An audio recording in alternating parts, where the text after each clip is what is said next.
कोरोनाने जगाला विळखा घातलाय आणि त्यामुळे प्रत्येक माणसाची परिस्थिती ही अशी झाली की तो मनाने खचलाय, तो शरीराने खचलाय, आर्थिक दृष्ट्या खचलाय आणि अशा वेळेला सगळीकडे जगाला त्या संकटातून बाहेर काढण्यासाठी अनेक जे उपक्रम राबवले जात आहेत, त्यातला मुख्य उपक्रम म्हणजे लसीकरण.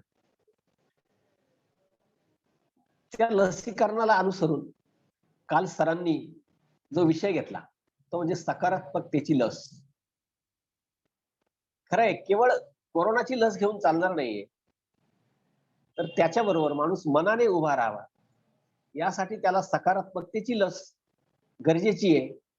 आणि ती लस विवेकजी घळसाशींसारखं व्यक्तिमत्वच देऊ शकतं आणि ते किती प्रभावी ठरू शकतं, याचा अनुभव आपण काल सर्वांनी घेतलाय.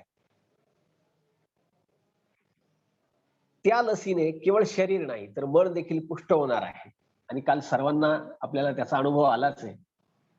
त्याचं कारण असं म्हटलं जाते की मन एव मनुष्याणाम कारणम बंध मोक्षयो. माणूस खचून जाऊ शकतो किंवा विचित्र परिस्थितीमध्ये, प्रतिकूल परिस्थितीमध्ये तो हिमतीने उभा राहू शकतो आणि परिस्थितीवर स्वार होऊन तो पुढे जाऊ शकतो. पण त्यासाठी त्याला तितक्याच भक्कम विचारांची गरज आवश्यक असते. माणूस कसा संकल्प करतो यावर त्याचं पुढचं जीवन हे अवलंबून असतं. कारण मनो वा संकल्प असं म्हटलंय. विचारांची परिपक्वता माणसाला माणूसपण देते. माणसाच्या समाजविषयक, संस्कृतीविषयक, अध्यात्मविषयक ज्या जाणीवा आहेत, त्या जाणीवांनाही ती जागृत ठेवण्याचं काम करत असते. त्यामुळे जितकी शरीराची काळजी घ्यावी, तितकीच मनाची देखील काळजी घेतली पाहिजे. आणि त्यासाठी देखील तज्ञ लागतात, डॉक्टर्स लागतात, वैद्य लागतात. आणि मला वाटतं विवेकजी घळसाशी हे त्यातले तज्ञ आहेत, त्यातले डॉक्टर आहेत. आपल्याकडे एक सुभाषित आहे, शतेषु जायते शूरा सहस्रेषु च पंडिता. त्याच्यात पुढे असं म्हटलंय, वक्ता दश सहस्रेषु दाता भवती वानवा. 100मध्ये एखादा शूर असतो, 1000मध्ये एखादा पंडित असतो. शूर मिळेल, पंडित मिळतील, परंतु वक्ता, आणि तोही अमोघ वाणी असणारा वक्ता मिळणं हे कठीण आहे. तो 10,000त एखादा असतो. मला वाटतं ही उक्ती ज्यांना सार्थपणे, समर्थपणे, ज्यांना अगदी बरोबर बसते, अशी विवेकजी घळसाशी, की ज्यांच्याकडे प्राचार्य राम शेवाळकर, शिवाजीराव भोसले यांच्या ज्ञान समृद्धतेचा, विचार समृद्धतेचा वारसा आहे. आणि अशा थोरांनी ज्यांच्या पाठीवर कौतुकाची थाप मारलेली आहे आणि आमचा वारसा समर्थपणे पुढे चालू शकतील, असं जर कुठलं व्यक्तिमत्व असेल तर ते विवेकजींमध्ये आहे, असा विश्वासही ज्यांच्यावर दाखवलाय. ते विवेकजी घळसाशी आज आपल्याला इथे व्याख्याते म्हणून लाभले. कालपासून आपण त्यांचा अनुभव घेतो, हे आपलं भाग्य आहे. आणि अशा विवेकजी घळसाशींकडनं आज आपण जो विषय ऐकणार आहोत, खरोखर आहे की काळाच्या पुढची दृष्टी ज्यांच्यामध्ये असती, बघण्याची ताकद ज्यांच्यामध्ये असते, तेच काळाला आणि जगाला एक नवी दिशा देऊ शकतात. आणि छत्रपती शिवराय, आपण जरी म्हणत असलो की महाराष्ट्राचं वैभव, परंतु ते जगाचं वैभव आहे. ते जगाने मान्य केलेलं वैभव आहे. आणि अशा शिवरायांचं नेतृत्व आजच्या काळात ज्याला ज्याला गल्लीपासून दिल्लीपर्यंत नेतृत्व करायचंय, त्या प्रत्येकासाठी ते मार्गदर्शक आहेच. परंतु ते मार्गदर्शक ठरण्यासाठी शिवरायांना आतून बघावं लागणार आहे. 1950च्या दरम्यान साधारणतः नागपूरचेच निवासी असणारे त्यांची एक व्याख्यानमाला पुण्यामध्ये आयोजित केली होती. आणि त्यांनी देखील हे चरित्र शिवरायांचं फार सुंदर लिहिलेलं आहे. मला वाटतं विवेकजींनी देखील त्याचं वाचन केलं असेल. दुर्दैवाने मी आत्ता त्यांचं नाव विसरलोय, पण विवेकजी नक्कीच त्यांचा उल्लेख करतील, कारण ते नागपूरचेच आहेत. कदाचित लक्षात आलं प्रास्ताविकात किंवा नंतर, तरी ते सांगते किंवा कॉमेंटमध्ये टाकते. परंतु आज शिवरायांसारखा एक व्यापक विषय, अवघ्या जगाला वेळ लावणारा, मार्गदर्शन करणारा विषय आज विवेकजी घेत आहेत.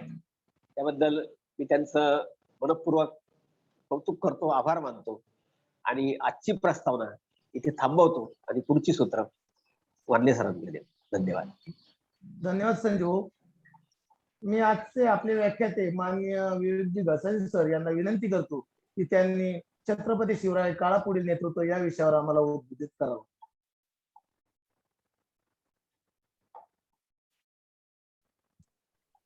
माननीय विवेक घसाई सर. श्री अष्टबाहू गोपालकृष्ण मंदिर ट्रस्टच्या वतीनं कर्मयोगी कै एकनाथ भाऊ जाधव फाउंडेशनच्या द्वारा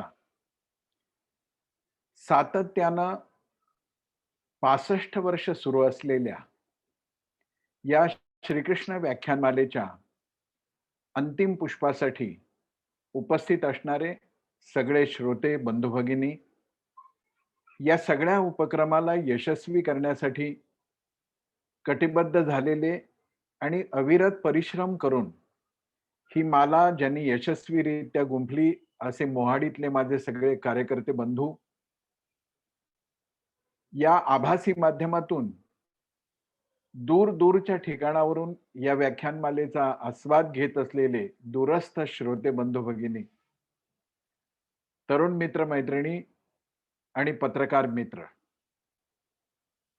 सर्वप्रथम मी उद्याच्या जन्माष्टमीच्या तुम्हा सगळ्यांना शुभेच्छा देतो. ईश्वराच्या मनामध्ये कधी कधी योजना अशी असते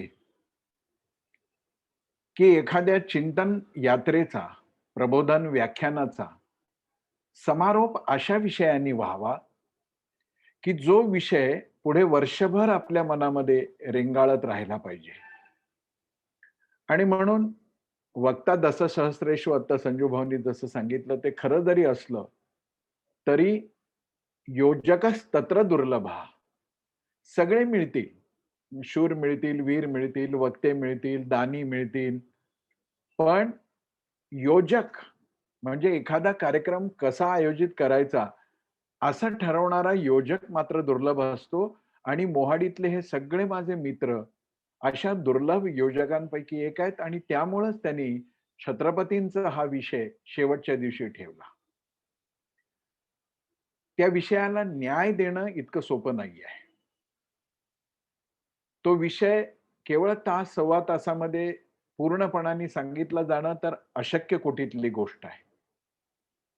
पण तरीही पोटभर जेवायचं नसलं त्यावेळेला आपण काय करतो, चटकन थोडं का होईना त्या क्षणीची भूक भागवणारं आणि पुढच्या वाटचालीसाठी शक्ती देणारं असं काहीतरी टिफिन मध्ये घेतो ना, आपल्या न्याहारीच्या शिदोरीच्या डब्यात घेतो आणि ते आपण खातो. आजचं व्याख्यान एका अर्थाने तसं आहे.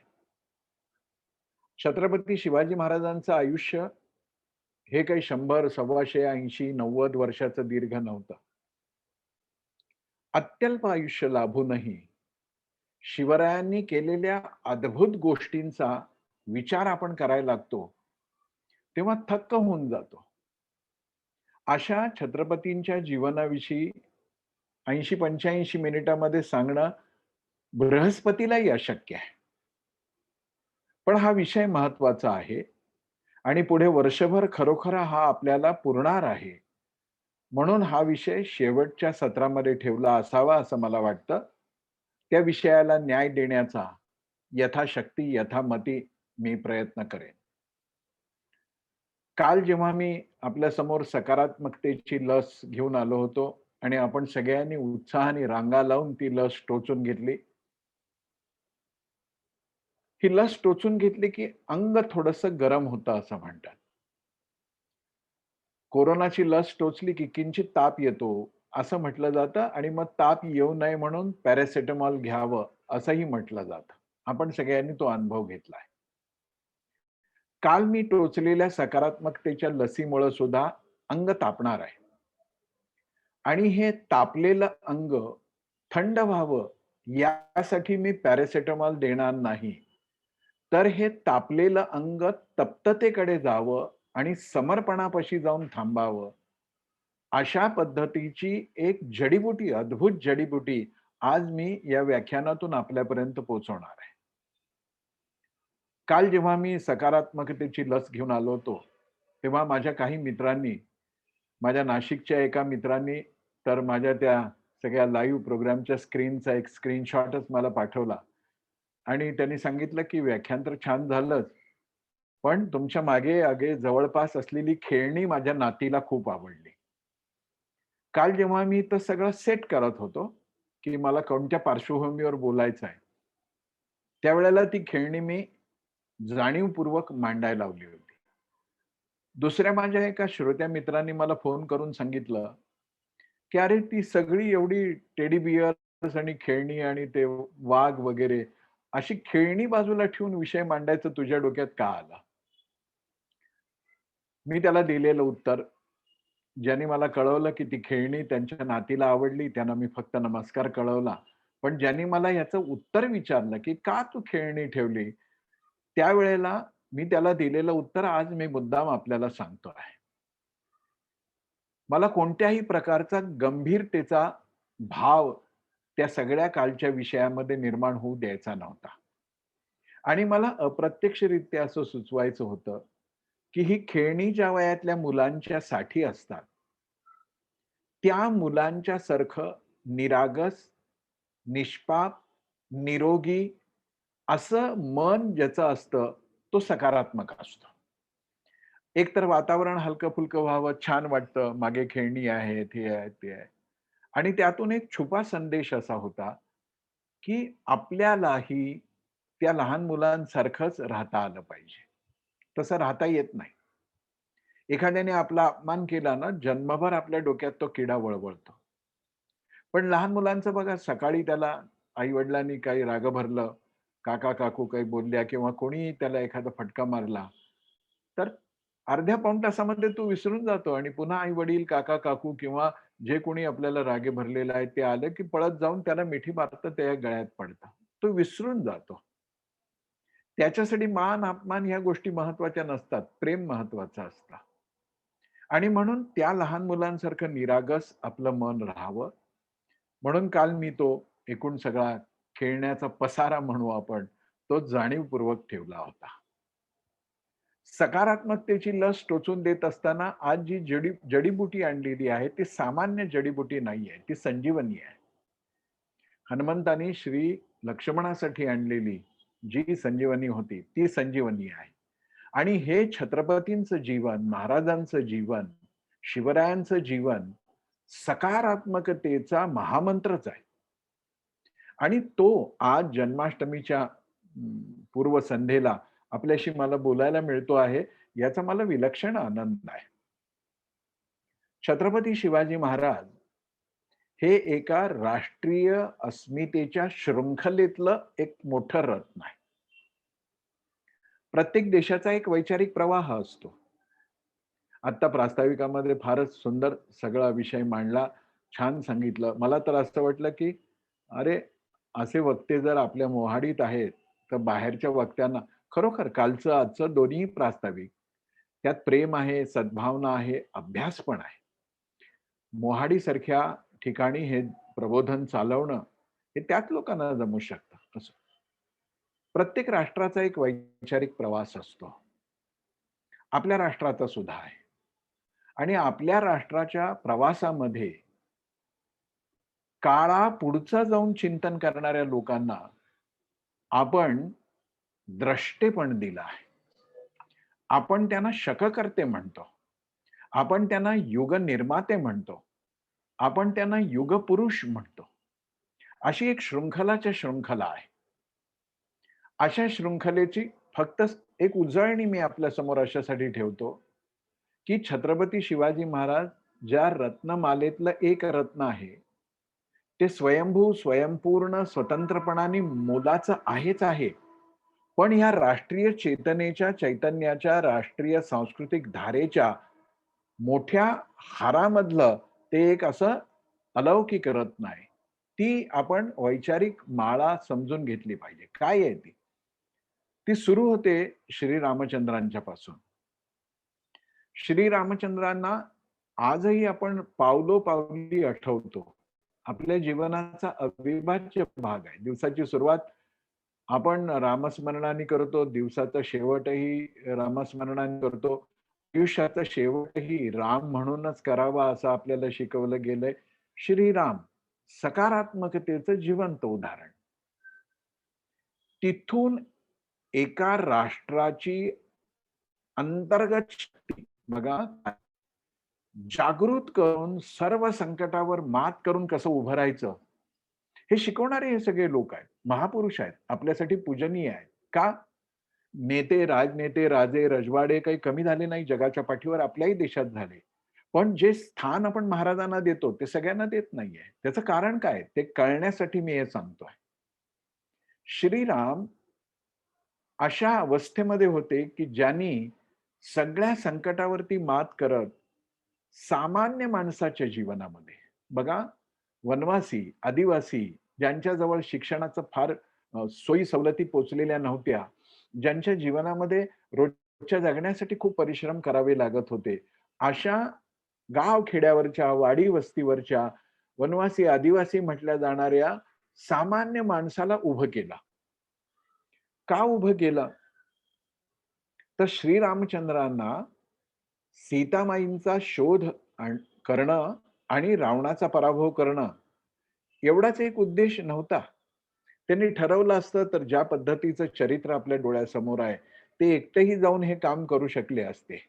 पण इतिहास म्हणून जेव्हा आपण या गोष्टीकडे बघतो तेव्हा असं लक्षात येतं की महापुरुष आपल्या आयुष्यात आलेल्या संकटांच्या, अडचणींच्या वर मात नुसती करतात अशातला भाग नाही, तर त्यातून राष्ट्रीय चेतना जागृत करतात. कुणामध्ये? सामान्यातल्या सामान्य माणसामध्ये.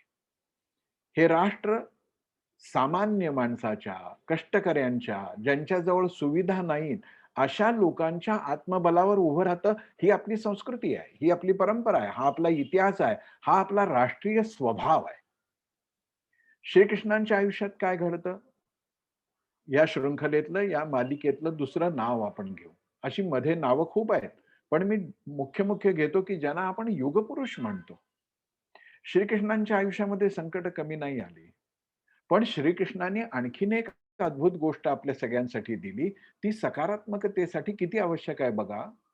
आयुष्याची 12-13 वर्ष हा कन्हैया, हा कृष्ण, हा गोपाल, हा नंद किशोर हा कोणत्या वातावरणामध्ये राहत होता? गोकुळ वृंदावनातलं वातावरण म्हणजे आजकालचा शब्द वापरायचा झाला तर हायेस्ट कम्फर्ट झोन होता. किती कम्फर्ट्स, सगळीकडे लाड, सगळीकडे कौतुक, सगळे हट्ट पुरवणारे लोक, मनात येईल ते करू शकता येणं, अशा एका वातावरणामध्ये गोपाल कृष्णांचं बालपण किशोर अवस्थेपर्यंतच गेलं.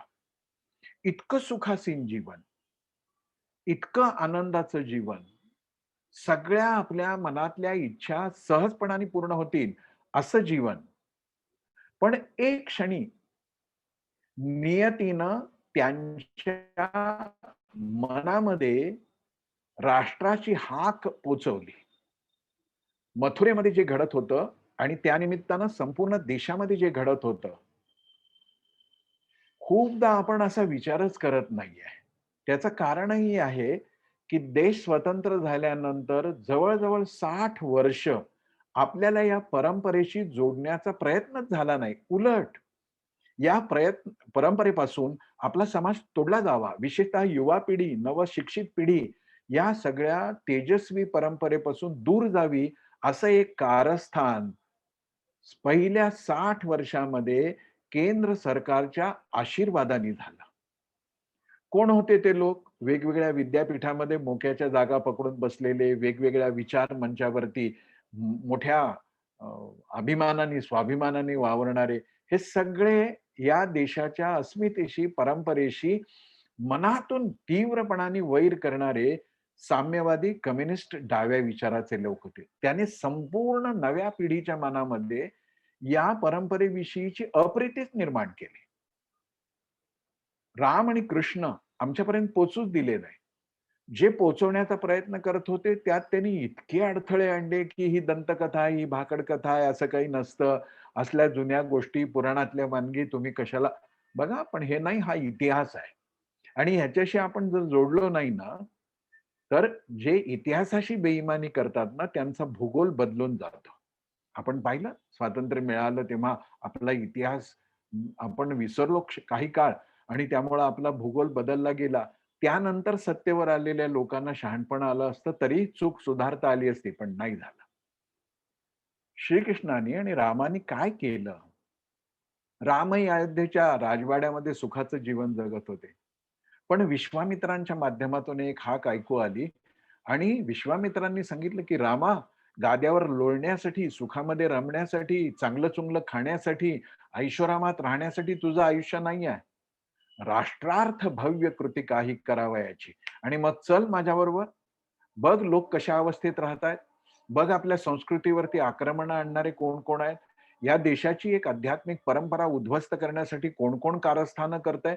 देशाबाहेरच्या सीमा क्षेत्रामध्ये राहून तर करतातच आहे, पण देशाच्या अशा क्षेत्रामध्ये त्यांनी त्यांचे हस्तक, त्यांचे घुसखोर, आजकालच्या भाषेत बोलायचं झालं अतिरेकी पाठवलेले आहेत आणि ते संपूर्ण राष्ट्र उद्ध्वस्त करतायत. आणि तू महालामध्ये बसलाय, अयोध्येमध्ये सुखात बसलाय. उठ. बाहेर काढला. कम्फर्ट झोन सोडायला लावला. श्रीकृष्णांच्या बाबतीत तेच घडलं. कंसाच्या माध्यमातून, जरासंधाच्या माध्यमातून, शिशुपालाच्या माध्यमातून, नरकासुराच्या माध्यमातून या देशामध्ये एक आतंकवाद निर्माण केला जात होता. जनपदांची, सामान्य माणसांची, लोकशाही पद्धतीची जी प्राथमिक अवस्थेतली रचना होती ती उद्ध्वस्त करून सामंतशाही, एकाधिकारशाही, हुकुमशाही आणि घराणेशाही निर्माण करण्याचं कारस्थान केलं जात होतं. श्रीकृष्णाच्या मनात नियतीने एक हाक मारली, की उठ. तुला दह्या-दुधामध्ये लोळायचं, मित्रांमध्ये खेळायचं, आई-वडिलांकडून लाड करून घ्यायचे, यासाठी तुझा जन्म नाहीये. परित्राणाय साधूनाम विसरलास तू. विनाशाय च दुष्कृताम विसरलास तू. उठ आणि गोकुळ वृंदावनातून बाहेर पड आणि रणक्षेत्रामध्ये ये. ही शृंखला आहे. याच्याशी आपण बेईमान झालो तर महाराज आपल्याला कळूच शकत नाही. पुढे तीच मालिका चालत आली चाणक्यांच्या जीवनामध्ये. चंद्रगुप्ताला उभं केलं त्यांनी. याच मालेमध्ये आमचे छत्रपती उभे राहिले. बघा, याच मालेमध्ये पुढे स्वामी विवेकानंद उभे राहिले, सुभाषचंद्र बोस उभे राहिले, सावरकर उभे राहिले. ही सगळी या देशातली नररत्न आहेत आणि या देशाच्या मातीच्या स्पंदनाशी 100% प्रामाणिक. मॉस्कोमध्ये पाऊस पडल्यानंतर हिंदुस्थानात राहून छत्र्या उघडणारी गद्दार वृत्ती नव्हती त्यांच्याकडे. कायम बीजिंगकडे बघून आनंदोत्सव साजरा करण्या इतके कुलद्रोही ते लोक नव्हते. ते उभे राहिले म्हणून ते आमच्यासाठी पूजनीय आहेत, ते आमच्यासाठी वंदनीय आहेत.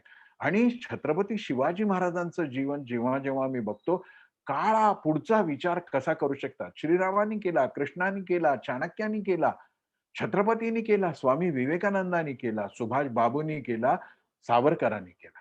काळा पुढचा विचार. बघा, आपल्याकडे दशावताराची कल्पना आहे. त्या दशावतारामध्ये आपल्या मनावरती प्रभुत्व गाजवणारे जे अवतार आहेत, राम आहेत. का? ते मर्यादा पुरुषोत्तम आहेत. परस्त्री हा त्यांच्या स्वप्नामध्ये, कल्पनेमध्ये सुद्धा आसक्तीचा विषय नव्हता. श्रीरामांची स्त्रीविषयी, चारित्र्याविषयीच्या शुद्धतेविषयीची ही जी दक्षता आहे, ती इतिहासामध्ये अशीच्या अशी कुणामध्ये जर दिसत असेल तर छत्रपतींमध्ये दिसते. श्रीकृष्णाचा बरोबर राष्ट्रहितासाठी डाव टाकण्याचा, योग्य पद्धतीनं सगळ्या गोष्टी करण्याचा आणि सद्धर्माची स्थापना करण्यासाठी, नीतीची स्थापना करण्यासाठी दुष्टांचं निर्दालन कसं करावं, त्यात कूटनीतीपासून उघड युद्धापर्यंत सर्व गोष्टी श्रीकृष्णामध्ये आहेत. त्या जशाच्या तशा कोणामध्ये आल्या तर छत्रपतींमध्ये आल्या. का छत्रपती म्हटल्यानंतर मन भरून येतं, छाती चौडी होते. कशामुळं? बघा, राष्ट्रावरती घातक कृत्य करून आपली दहशत माजवणाऱ्यांना बिर्याणी खायला घालायची असते, असला दळभद्री विचार नव्हता कधी.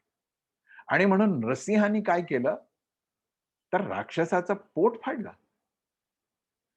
हा गुण, ही तेजस्विता, हा पराक्रम महाराजांच्या जीवनात दिसतो की नाही? बघा, तुम्ही विचार करायला सुरुवात करा. म्हणजे रामाचं चारित्र्य, कृष्णाची कूटनीती, राजनीती, नरसिंहाचा प्रखर तेजाचा भाग, हे सगळे आविष्कार म्हणजे दशावतारामधले सगळे उत्तम गुण जर एका कोणा व्यक्तित्वात आपल्याला बघायचे असतील तर छत्रपतींचं जीवन आपल्याला बघावं लागतं. या मालेमधलं ते एक तेजस्वी रत्न आहे आणि काळाच्या पुढे बघण्याची त्यांची दृष्टी आहे. पण घडलं काय?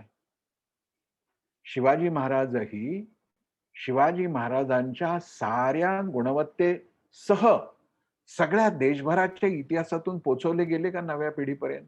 नाही पोहोचवले गेले. कित्येक काळ ज्यांच्याकडे बघून आम्ही आमचा देश उभं करण्याचा प्रयत्न केला, ज्यांच्या पावलावर पाऊल टाकून चालण्याचा प्रयत्न केला, ते तर शिवाजी महाराजांना म्हणत होते की इस मराठे ने मेरी प्यारी सूरत लुटी है. आणि म्हणून शिवाजी महाराजांच्या विषयी अप्रीती होती. ही शिवाजी महाराजांच्या विषयीची अप्रीती कितीही निर्माण करण्याचा प्रयत्न केला तरी शिवाजी महाराज नावाचं रसायन खदखदायला लागलं आणि राष्ट्रामध्ये हळूहळू त्यांच्याविषयीची नव्या पिढीमधली उत्सुकता निर्माण झाली. तसं पंचमस्तंभियांनी एक नवा खेळ खेळला. बघा काय झालं. शिवाजी महाराज आहेत तसे शिवाजी महाराजांच्या व्यक्तिमत्वाचा प्रामाणिकपणाने वेध हा आपण घ्यायला पाहिजे. त्यांचा पराक्रम, त्यांचं शौर्य, त्यांचा अनिमिक आवा, अद्भुत आरंभ शिवाजी महाराजांनी केला. शिवाजी महाराज युद्धनीतीचा पण पुन्हा जेव्हा पंचमस्तंभीय राष्ट्रीय अस्मितेच्या विरोधी काकवृत्तीच्या लोकांच्या लक्षात आलं की अरे जर शिवाजी महाराजांच्या रूपात इथे तेजानी तरुण पिढीच्या मनात गेले, आपली दुकानं बंद होतील. म्हणून मग त्यांनी एक कारस्थान काय केलं तर शिवाजी महाराजांना सेक्युलर बनवायचा प्रयत्न केला. इतकंच नाही तर शिवाजी महाराजांच्या सैन्यामध्ये जवळच्या विश्वासू लोकांमध्ये किती मुसलमान होते हे इतकं अभिमानाने सांगायला सुरुवात केली की जणू काही हे मुसलमान शिवाजी महाराजांच्या जवळपास नव्हते का? होतेच. त्यांच्या सेनेत होते, त्यांच्या बरोबर होते, सगळं होतं, त्यांची मदतही झाली होती. पण हे नसते तर शिवाजी महाराज झाले नसते इथपर्यंत वातावरण निर्माण करण्याचं या कर्मदरिद्री लोकांनी पाप केलं. पण सूर्याला असं झाकता येत नसतं हे दिवाभितांना कळालंच नाही. सूर्य सूर्यासारखा उभा राहिला. आता ही गोष्ट खरी की कोणालाही युद्धाच्या कथा आवडतात. युद्धस्य कथा रम्य आणि त्यामुळे शिवाजी महाराज आणि का नसावं एक दळभद्री लाचार घाणेरडं जीवन जगण्यात काय गंमत आहे? ते बदलायचं असेल आणि लखलखीत जीवन जगायचं असेल तर आमच्यासाठी टॉनिक कोण? सर्वधर्म समभाव. शिवाजी महाराजांची अमकी दृष्टी तमकी दृष्टी, त्याने अमक्याला जवळ केलं, तमक्या जवळ केलं, पण खानाला मिठी का मारली? जवळ घेण्यासाठी की ठिकाणावर आणण्यासाठी? शिवाजी महाराजांचा पराक्रम आमच्या मनामध्ये प्रभावीपणाने होता. आम्हाला युद्धाच्या कथा आवडत होत्या, रमत होतो आपण त्यात. पण हे सगळं करत असतानाही घडलं काय तर आम्ही शिवाजी महाराजांना फक्त एक योद्धा म्हणूनच बघायला लागलो. भूमीवरचं ही त्यांचं काळापलीकडचं जे संरचना आहे ती विलक्षणच आहे. पण शिवाजी महाराजांच्या पराक्रमामध्ये आम्ही डुबून गेलो. जाणारच ना, आमचा बाप जर पराक्रमी आहे तर त्या गोष्टी कोणाच्या तरी भावना दुखावतात म्हणून झाकून ठेवायच्या काय? मग बापाचं नाव लावायचं कशाला? पण शिवाजी महाराज तेवढेच नाही, रणभूमीपुरतेच मर्यादित नाही. शिवाजी महाराज केवळ युद्ध निपुण एवढ्यापुरतेच मर्यादित नाही तर का ते काळापुढे बघणारे होते याचा 100 उदाहरणं देता येतील. पण आपण वेळेच्या मर्यादेमध्ये ते सगळं समजून घ्यायचं आणि आपल्याला सगळ्यांना विनंती आहे माझी की हे सगळं ऐकून सोडून नका देऊ. याच्यावर विचार करायला सुरुवात करा. माझ्या भावा बहिणींनो, या स्वतंत्र हिंदुस्थानची 75वी आपण आता साजरी करतोय. वाढदिवस आपला 75 वर्ष झाली. यातली 60 वर्ष आम्ही अकबराला महान मानलं, आम्ही तैमूरला महान मानलं आणि आमच्याकडच्या काही उठवळ नटनट्यांनी आपल्या पोराचं नाव तैमूर ठेवलं. जो तैमूर इथे मार खाऊन गेला एका बाईकडून हे आम्ही नाही शिकवलं कधी. हल्दी घाटीची लढाई राणा प्रताप हारले असं आम्ही शिकवलं. अरे तुम्ही कोणत्या बापाच्या पोटी जन्माला आला? तुम्हाला इतिहास तरी माहिती आहे का? आम्ही काय दिने इलाही? कुठलं दिने इलाही? कशामुळे ते उदार होते? त्यांनी या देशाला घडवलं त्यांनी या देशामध्ये प्रशासन व्यवस्था आणली. अरे कोणाच्या पोटी जन्माला आल्यावर अशी भाषा बोलली जाते? मला कळतच नाही की इतका चुकीचा इतिहास, इतका विकृत इतिहास आम्हाला सांगितला गेला. याचा अर्थ असा नाही की त्यांच्या चांगल्या गुणांची प्रशंसा होऊच नाही. चांगल्या गुणांची प्रशंसा झालीच पाहिजे, पण 2 मिनिटात खेळ संपेल हो. चांगले गुण कोणते होते मुघलांकडे? गुण कोणते होते मुघलांकडे? सगळा मुघली परंपरेचा विचार जर केला ना आपण, तर विश्वासघात, पोरगा बापाला तुरुंगात टाकतोय, बाप पोराची हत्या करतोय, भाऊ भावाच्या बायकोला पळवून नेतो आहे, पुतण्या काकाला मारतोय, काका पुतण्याला मारतोय. इतक्या विकृतीने भरलेला इतिहास त्यांना आम्ही इतकं ग्लोरिफाय केलं, इतका गौरव केला, की रस्त्याला नावं दिली आम्ही. दीन इलाही म्हणायला लागलो आम्ही त्यांना. परमेश्वराची सावली. या देशातल्या मुसलमानांनी आपला वारसा तो आहे असं कधीच सांगितलं नाही.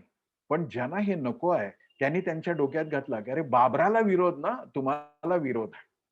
मुसलमान शहाणा आहे आमच्या देशातला. आपण सगळे एक आहोत. आपला DNA एक आहे, आपला परंपरा एक आहे, आपला इतिहास एक आहे. त्यांना म्हणतात बाबराशी इथल्या मुसलमानाचं नातं नाही. हे प्रामाणिक सज्जन मुसलमानाला पटतं. पण ज्यांना दगडफेक करायची आहे त्यांना नाही पटणार. औरंगजेबाचं मोठेपण कशाला? अकबराचं मोठेपण कशाला? कोण होती ही माणसं? काय योग्यतेचे लुटारू होते हे. या देशातल्या सामान्य माणसाला पिडण्यासाठी ते आले होते, लुटण्यासाठी ते आले होते. त्यांचं मोठेपण. त्या तुलनेने आम्ही शिवाजी महाराज देशात पोचवायला कमी पडलो. पण आता लोक शहाणे झाले, लोक जागृत झालेत आणि शिवाजी महाराज समजून घेण्यासाठी उत्सुक आहे. त्या शिवाजी महाराजांचं युद्ध कौशल्य, पराक्रम तर वाखाणण्याजोगे आहेतच. वाखाणले पाहिजे. पोवाडे शिवाजी महाराजांचे गायचे नाही तर नटनट्यांचे गायचे काय? आम्ही गाणार. पण आज मी तुम्हाला इतक्या सगळ्या गुणांच्या खजिन्यातून 2-3 महत्वाच्या गोष्टींच्याकडे मुद्दाम घेऊन जाणार आहे, की महाराज काला पलीकडे पाहणारे कसे द्रष्टे राष्ट्रपुरुष होते हे तुमच्या लक्षात येईल. युद्धाच्या गोष्टी, पराक्रमाच्या गोष्टी, शौर्याच्या गोष्टी तर आपण ऐकल्या. आपण नीट लक्षात घेऊया. छत्रपती शिवाजी महाराज यांनी 3 गोष्टीमध्ये केलेलं काम नुसतं आता वानगी दाखल आपण पाहिलं, तर लक्षात येतं की काळा पलीकडे पाहायची दृष्टी असते म्हणजे काय असतं. ती क्षेत्र आपल्याला माहिती आहे, थोडंफार आपण कुठेतरी वाचलेलं आहे. पण त्यातलं पहिलं आहे शिवाजी महाराजांची आरमार विषयक भूमिका. दुसरं क्षेत्र आहे शिवाजी महाराजांचा उद्यम, व्यापार, कृषी यातला दृष्टिकोन.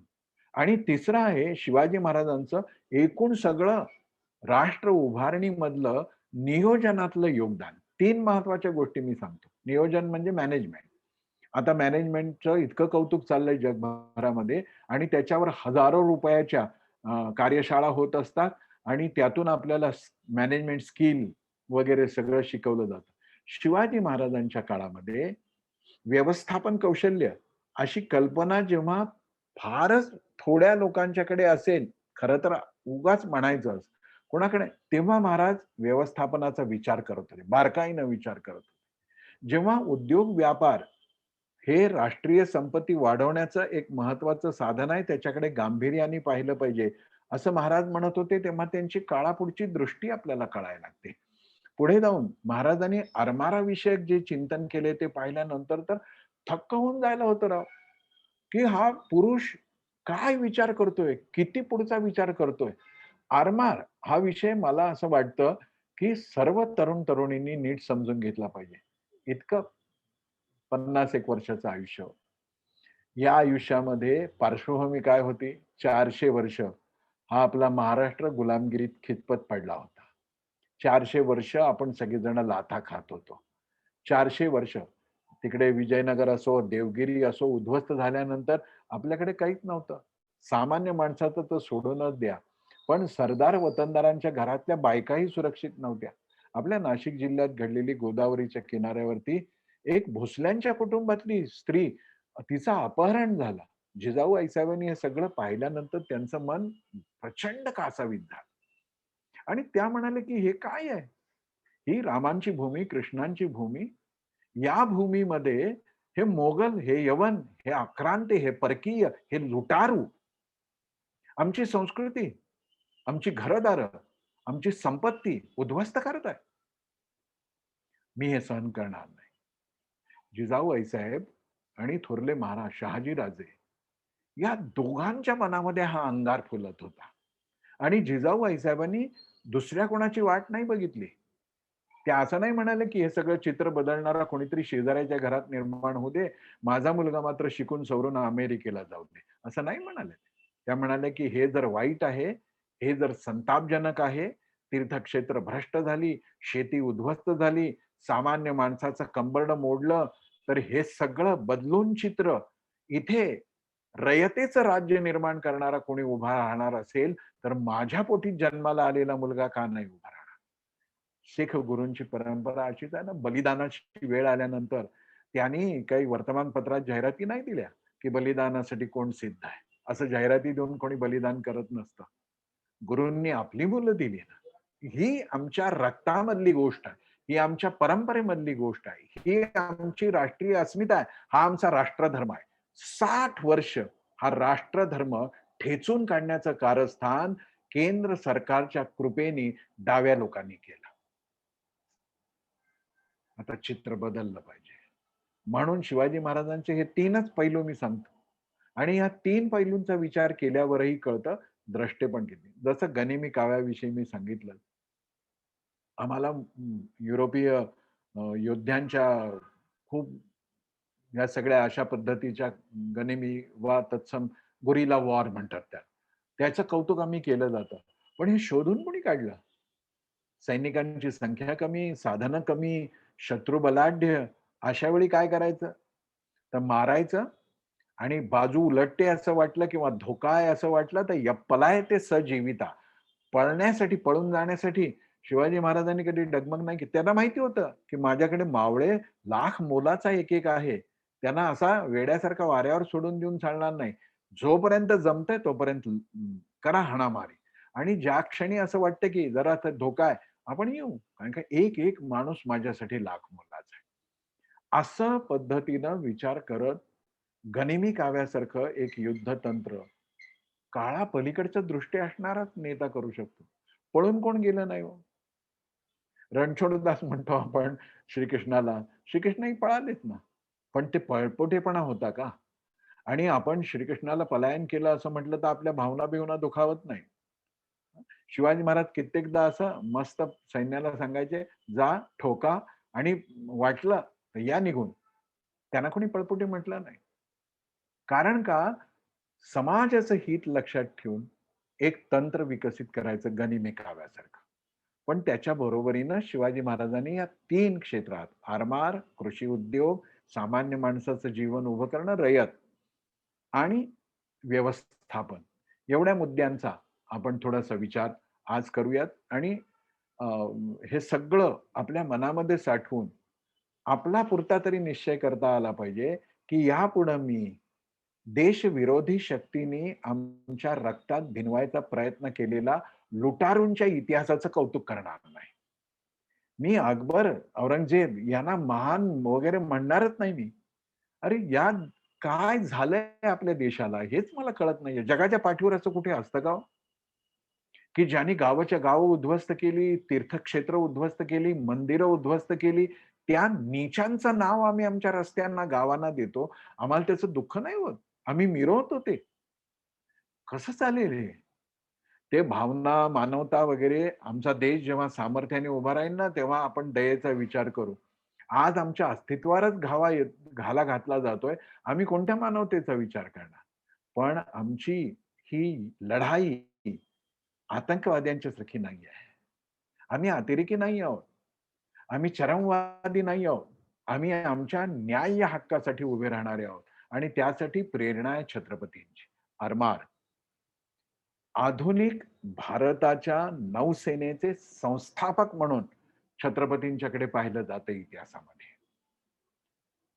आधुनिक भारताची जी सगळी नौसेना आहे, ती नौसेना ज्या पद्धतीनं विकसित झालेला आज आपल्याला दिसतंय याचा प्रारंभ जर कोणी केला असेल, तर तो छत्रपतींनी केला आणि छत्रपतींनी सुरू केलेल्या बारकाईनं लक्ष देऊन उभ्या केलेल्या या आरमारावर पुढची सगळी आपली वाटचाल उभी राहिलेली आहे.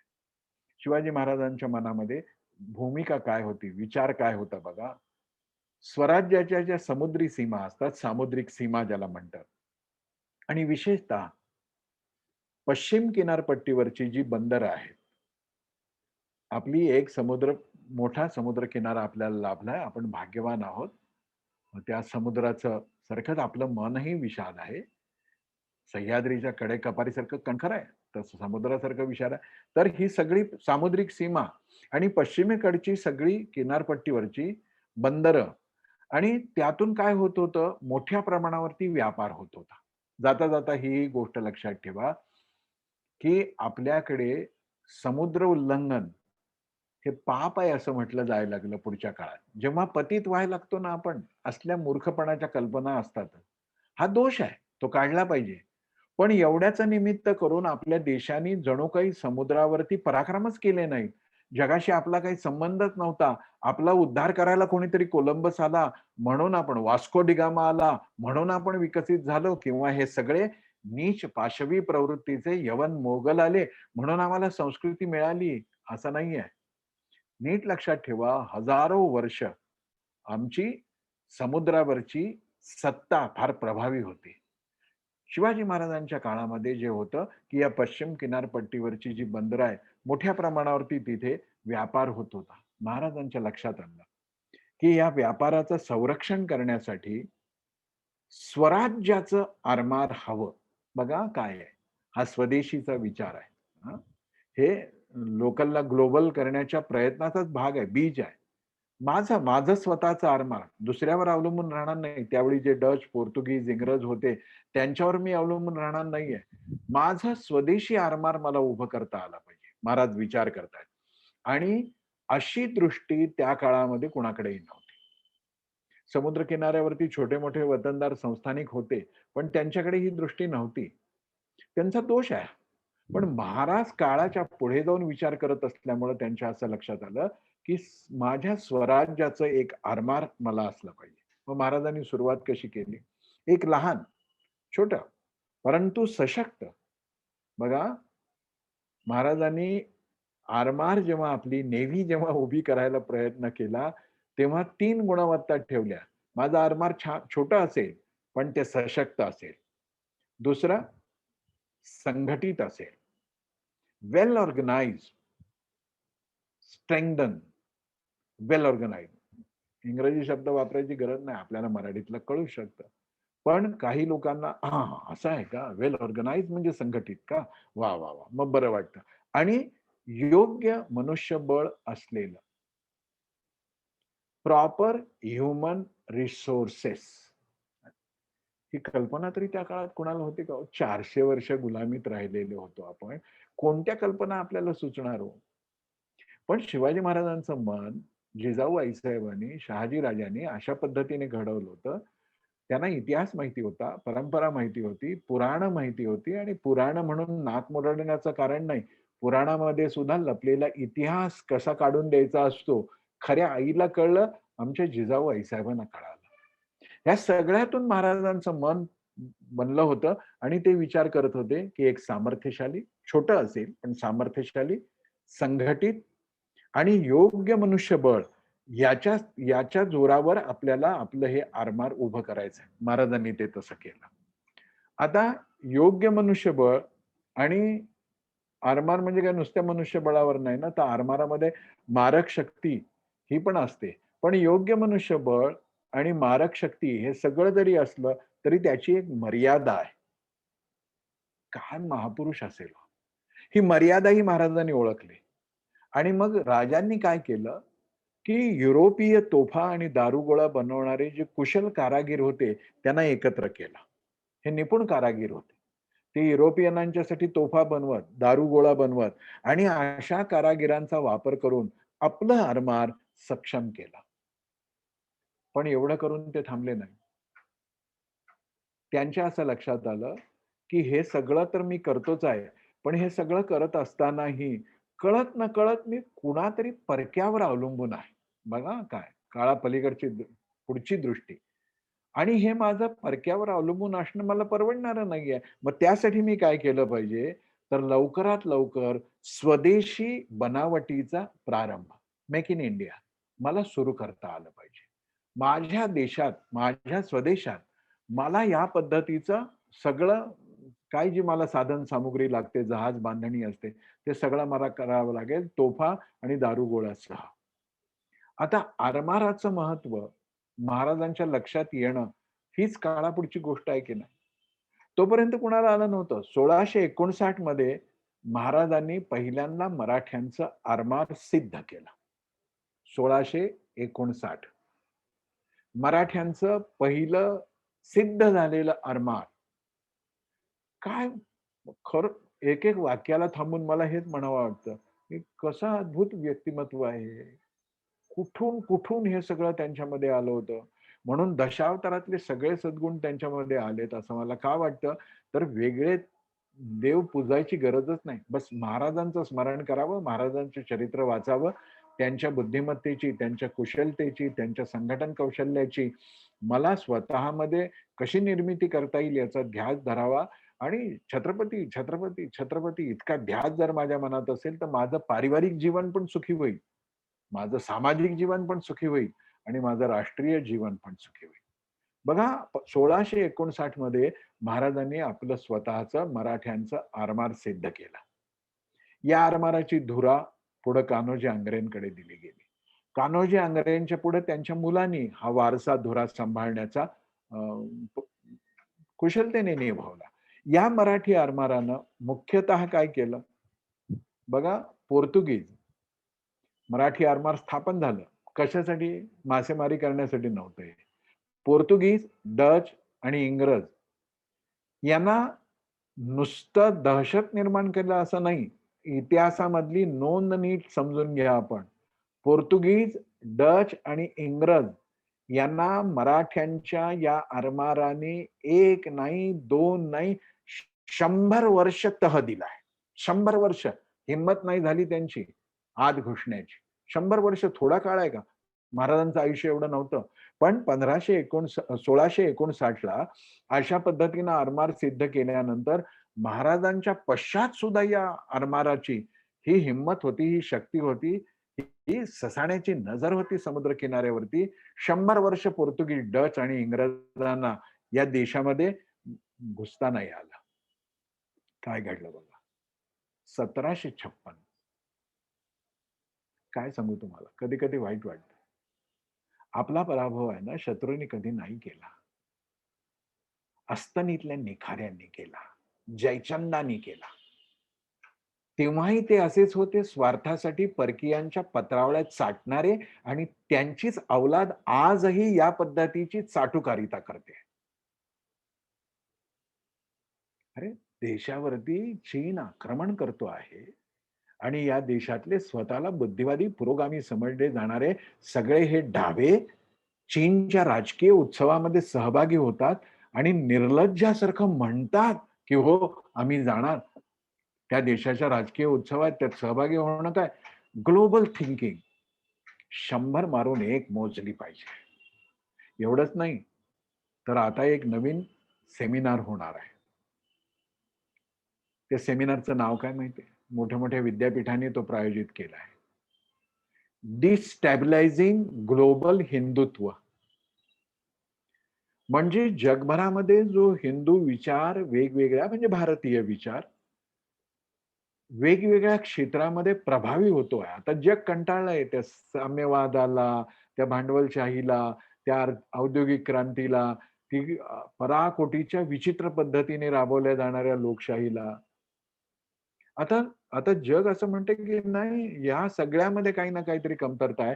आम्हाला असा एक विचार दिला पाहिजे ज्यामुळे आमचं जीवन समग्रपणाने विकसित होईलच. भौतिकदृष्ट्या विकसित होईल, मानसिकदृष्ट्या विकसित होईल, आध्यात्मिकदृष्ट्या विकसित होईल आणि ज्या शांती, सुख, समाधानाचा आम्हाला ध्यास आहे, ते आम्हाला जीवन प्राप्त होईल. तर चला आपण हिंदू जीवनाचा, हिंदू जीवनशैलीचा विचार करू. पण हे ज्यांना मान्य नाही ना आणि ज्यांना तैमूरच आपला पूर्वज वाटतो, अकबरच आपला पूर्वज वाटतो, औरंगजेब आणि बाबर आपला पूर्वज वाटतो, ते आणि अशा पद्धतीचे हे सगळे लोक डिस्टेबलायझिंग ग्लोबल हिंदुत्व म्हणून मोठी मोठी चर्चासत्र घेतायत आणि हिंदुत्व विरोधी वातावरण निर्माण कसं करतायत. एक मुखाने आपल्या देशातल्या हिंदू आणि मुसलमानांनी, ख्रिश्चनांनी सर्व धर्माच्या लोकांनी, जे या भारतीय परंपरेचे अभिमानी आहेत, त्या सगळ्यांनी ही सेमिनार आहे, तिचा निषेध नुसतं करून नाही, तर ती होणार नाही यासाठी एक जागतिक दबाव निर्माण केला पाहिजे. असो, दुःख आहे, आमचंच खाऊन, आमच्या सोबत राहून, आमच्याच घराला आग लावायचा प्रयत्न करणारे हे जे लोक आहेत ना, या लोकांमुळे आम्ही कायम पराभूत होत आलो. महाराजांनी हे आरमार उभं केलं, 100 वर्ष शत्रूला घुसू दिलं नाही. ते आरमार 1756 मध्ये बघा, स्वकीयांनी इंग्रजांची मदत घेऊन या देशातल्या लोकांनी, या मातीतल्या लोकांनी इंग्रजांची मदत घेऊन समर्थ मराठा आरमाराचा पराभव केला. काय गोष्ट आहे होय. आमच्या देशातले हे गद्दार फितूर जर इंग्रजांशी हात मिळवणी करत नव्हते ना, तर हे त्यामुळे काय झालं, इंग्रजांना भारतावरती सत्ता स्थापनेसाठी दार उघडं करून दिलं गेलं. या म्हटलं गेलं आणि मग 150 वर्ष राष्ट्र म्हणून आपण गुलामीत राहिलो. कोणामुळं? इंग्रजांच्या कौशल्याने नाही, इंग्रजांच्या बुद्धिमत्तेने नाही, गद्दारांमुळं. महाराजांच्या आत्म्याला काय वाटलं असेल की मी हे सगळं कशासाठी?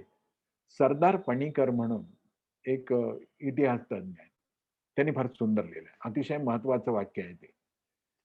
सरदार पणीकर असं म्हणतायत की शिवाजी महाराजांचं ह्या आरमाराचं मोल लक्षात घेऊन भारतीयांचे स्वतंत्र भारतातील समुद्रावरती सत्ता जी होती, म्हणजे भारतीयांची एक समुद्रावरती सत्ता आहे, सगळ्या सामुद्रिक सीमांवर आपलं वर्चस्व आहे, तोवर म्हणजे जोवर आपला समुद्र किनारा सुरक्षित होता, तोवर भारताची सत्ता अबाधित होती, भारतीयांची सत्ता अबाधित होती. आम्ही गुलाम का झालो? फितुरीमुळे झालो.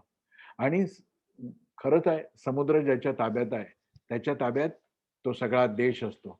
26/11चा मुंबईवरचा हल्ला आपण विसरलो नाही ना. कुठून आले हे आतंकवादी? कळलं नव्हतं? आमच्या गुप्तचरांच्याकडे माहिती नव्हती? सगळं होतं. आम्ही गाफील राहिलो. आणि 26/11ला मुंबईमध्ये काय झालं? आणि ज्यांनी मुंबईमध्ये हे बॉम्बस्फोट घडवले त्यांना बिर्याणी खाऊन आम्ही सांभाळलं, खायला घालून सांभाळलं. अशा संसदेवरती हल्ला करणाऱ्या गद्दारांच्यासाठी अपरात्री न्यायालय उघडायला लावली. कोणी उघडायला लावली? पाकिस्तानातून कोणी नव्हतं आलं, चीनमधनं कोणी नव्हतं आलं, बांगलादेशातून कोणी नव्हतं आलं, श्रीलंकेतून कोणी नव्हतं आलं. आमच्या देशामधल्या गद्दारांनी न्यायालयांना पहाट उघडायला लावली न्यायालय आणि न्याय द्यायचा विचार केला. कुठली गोष्ट आहे? इथे सामान्य माणसाचा एखादा कज्जा खटला चालतो तेव्हा त्याला कोर्टात हेलपाटे घालून घालून मरण येतं, पण न्याय मिळत नाही. आणि अतिरेक्यांच्यासाठी मात्र अपरात्री न्यायालय उघडली जातात. सरदार पणीकर म्हणतायत की जोपर्यंत भारतीयांचं सामुद्रिक सीमेवरती वर्चस्व होतं, स्वामित्व होतं, तोपर्यंत या देशाचं स्वातंत्र्य अबाधित होतं. समुद्रच आपली खरी शक्ती आहे. हे काळा पलीकडचं, काळा पुढचं ज्ञान, दृष्टी, द्रष्टेपण महाराजांच्याकडे होतं. आपल्याकडे एक चोला साम्राज्य होतं. त्या चोला साम्राज्याच्या नौदलानंतर महाराजच असे होते की ज्यांनी स्वदेशी लोकांचं नौदल उभं केलं. चोलापर्यंत काही जण विचार करत होते, पण हेही महाराजांच्या मनामध्ये आलं, तेही काही असं आकाशातून आलं नाही, या परंपरेचा भाग आहे. आपला इतिहास आपल्याला जो वाचू दिला गेला नाही, आपल्याला जो शिकवला नाही गेला, तो इतिहास नीट समजला तर कळतं की समुद्रावरती आम्ही स्वामी होतो, आमचं राज्य होतं. ऋग्वेद हा जगातला सगळ्यात पुरातन ग्रंथ आहे, हे आता सगळ्यांनी मान्य केलंय. हे वळचणीला बसलेले जे आहेत ना, ते सोडून द्या, त्यांना किंमतही नाही. हे मुनवर राणा फिणा काय म्हणतात, यांना कोण किंमत देतो? ते काही म्हणून.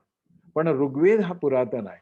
याच्यामध्ये भारताच्या व्यापाराविषयीचा उल्लेख आहे. हा काय केवळ जंगलात डोळे मिटून पाठ करण्याचा ग्रंथ नाहीये. हा काय मेल्यानंतर स्वर्गप्राप्ती व्हावी, वैकुंठात जावं यासाठी नाही. आम्ही ज्याला धर्मग्रंथ म्हणतो ना, ते सारे ग्रंथ इथे आम्हाला पुरुषासारखं, वीरासारखं, शूरासारखं, मर्दासारखं कसं जगता येईल, स्त्री असो किंवा पुरुष असो, हेच शिकवणार आहे. तर व्यापार आणि समुद्र मार्गाचा उल्लेख ऋग्वेदामध्ये आपल्याला सापडतो. हे कधी शिकवलं आपण आपल्या मुलांना? कोलंबस. कोण कोलंबस? क्रूर कर्मा. आम्ही त्याचं कौतुक का करतोय? पण समुद्रमार्ग ज्ञात असलेला म्हणजे बघा, एकूण सगळ्या समुद्रमार्गाची माहिती असलेला वरुण नावाचा एक कर्ता पुरुष होता. त्याचा उल्लेख ऋग्वेदामध्ये येतो. एवढ्यावरती नाहीये. म्हणजे पुन्हा बघा, ऋग्वेद हा मंत्रतंत्र, पूजा अर्चा एवढ्यापुरताचा विषय नाहीये. पुढे असं म्हणतात, तुगर नावाचे एक ऋषी होते. तुगर. त्यांचा मुलगा होता भुज्जू. या बुज्जूला तुगरांनी असं सांगितलं, ऋषी आहेत हं ते ऋषी. जप करत बसले नाही, डोळे मिटून बसले नाही, ध्यान लावून बसले नाही नुसतं. ते तर करतच होते. पण या ऋषींनी आपल्या बुज्जू नावाच्या मुलाला सांगितलं, की "अरे दूरवर असलेली जे शत्रू आहेत ना, त्यांच्यावरती तू आक्रमण करून जा. ते पुढे ना कधीतरी आपल्या देशासाठी धोका आहे." तो तसा गेलाही वडिलांची आज्ञा ऐकून. पण मध्ये एक मोठं वादळ झालं. सगळा ऋग्वेदामध्ये उल्लेख आहे. ज्यांना उत्सुकता आहे त्यांनी ऋग्वेद मुळातला काढून बघावा आणि परकीयांनी केलेलं भाषांतर वाचून नाही, या देशातल्या पंडितांनी केलेलं भाषांतर वाचावे. संस्कृत कळत नसेल तर. आणि मग वादळ झालं आणि त्या वादळामध्ये वाताहत झाली. हे त्याचं जहाज होतं बुज्जूचं, ते तुटलं, फुटलं. आता काय करणार? बरं शत्रूवर हल्ला करायसाठी जाणार म्हणजे काय 2-4 लोकं बरोबर नाही. अ, जवळ केवळ एक सुटकेस एवढंच नाही ना. मग हे वादळात जहाज फुटलं ही गोष्ट कळाली. आता पुन्हा बघा, ही गोष्ट कळाली कशी? म्हणजे संपर्काचं काय साधन होतं? ही बातमी तुगर ऋषीपर्यंत आली कशी? भारतापर्यंत आली कशी? बरं ते काय भारताच्या किनाऱ्यावरती फुटलं अशातलं नाही ना. समुद्रात गेलं असेल, वादळ मोठं तर तिथे आलं असेल. तिथं ते झालं. मग अशा वेळी अश्विनी कुमार नावाचा एक नाविक होता.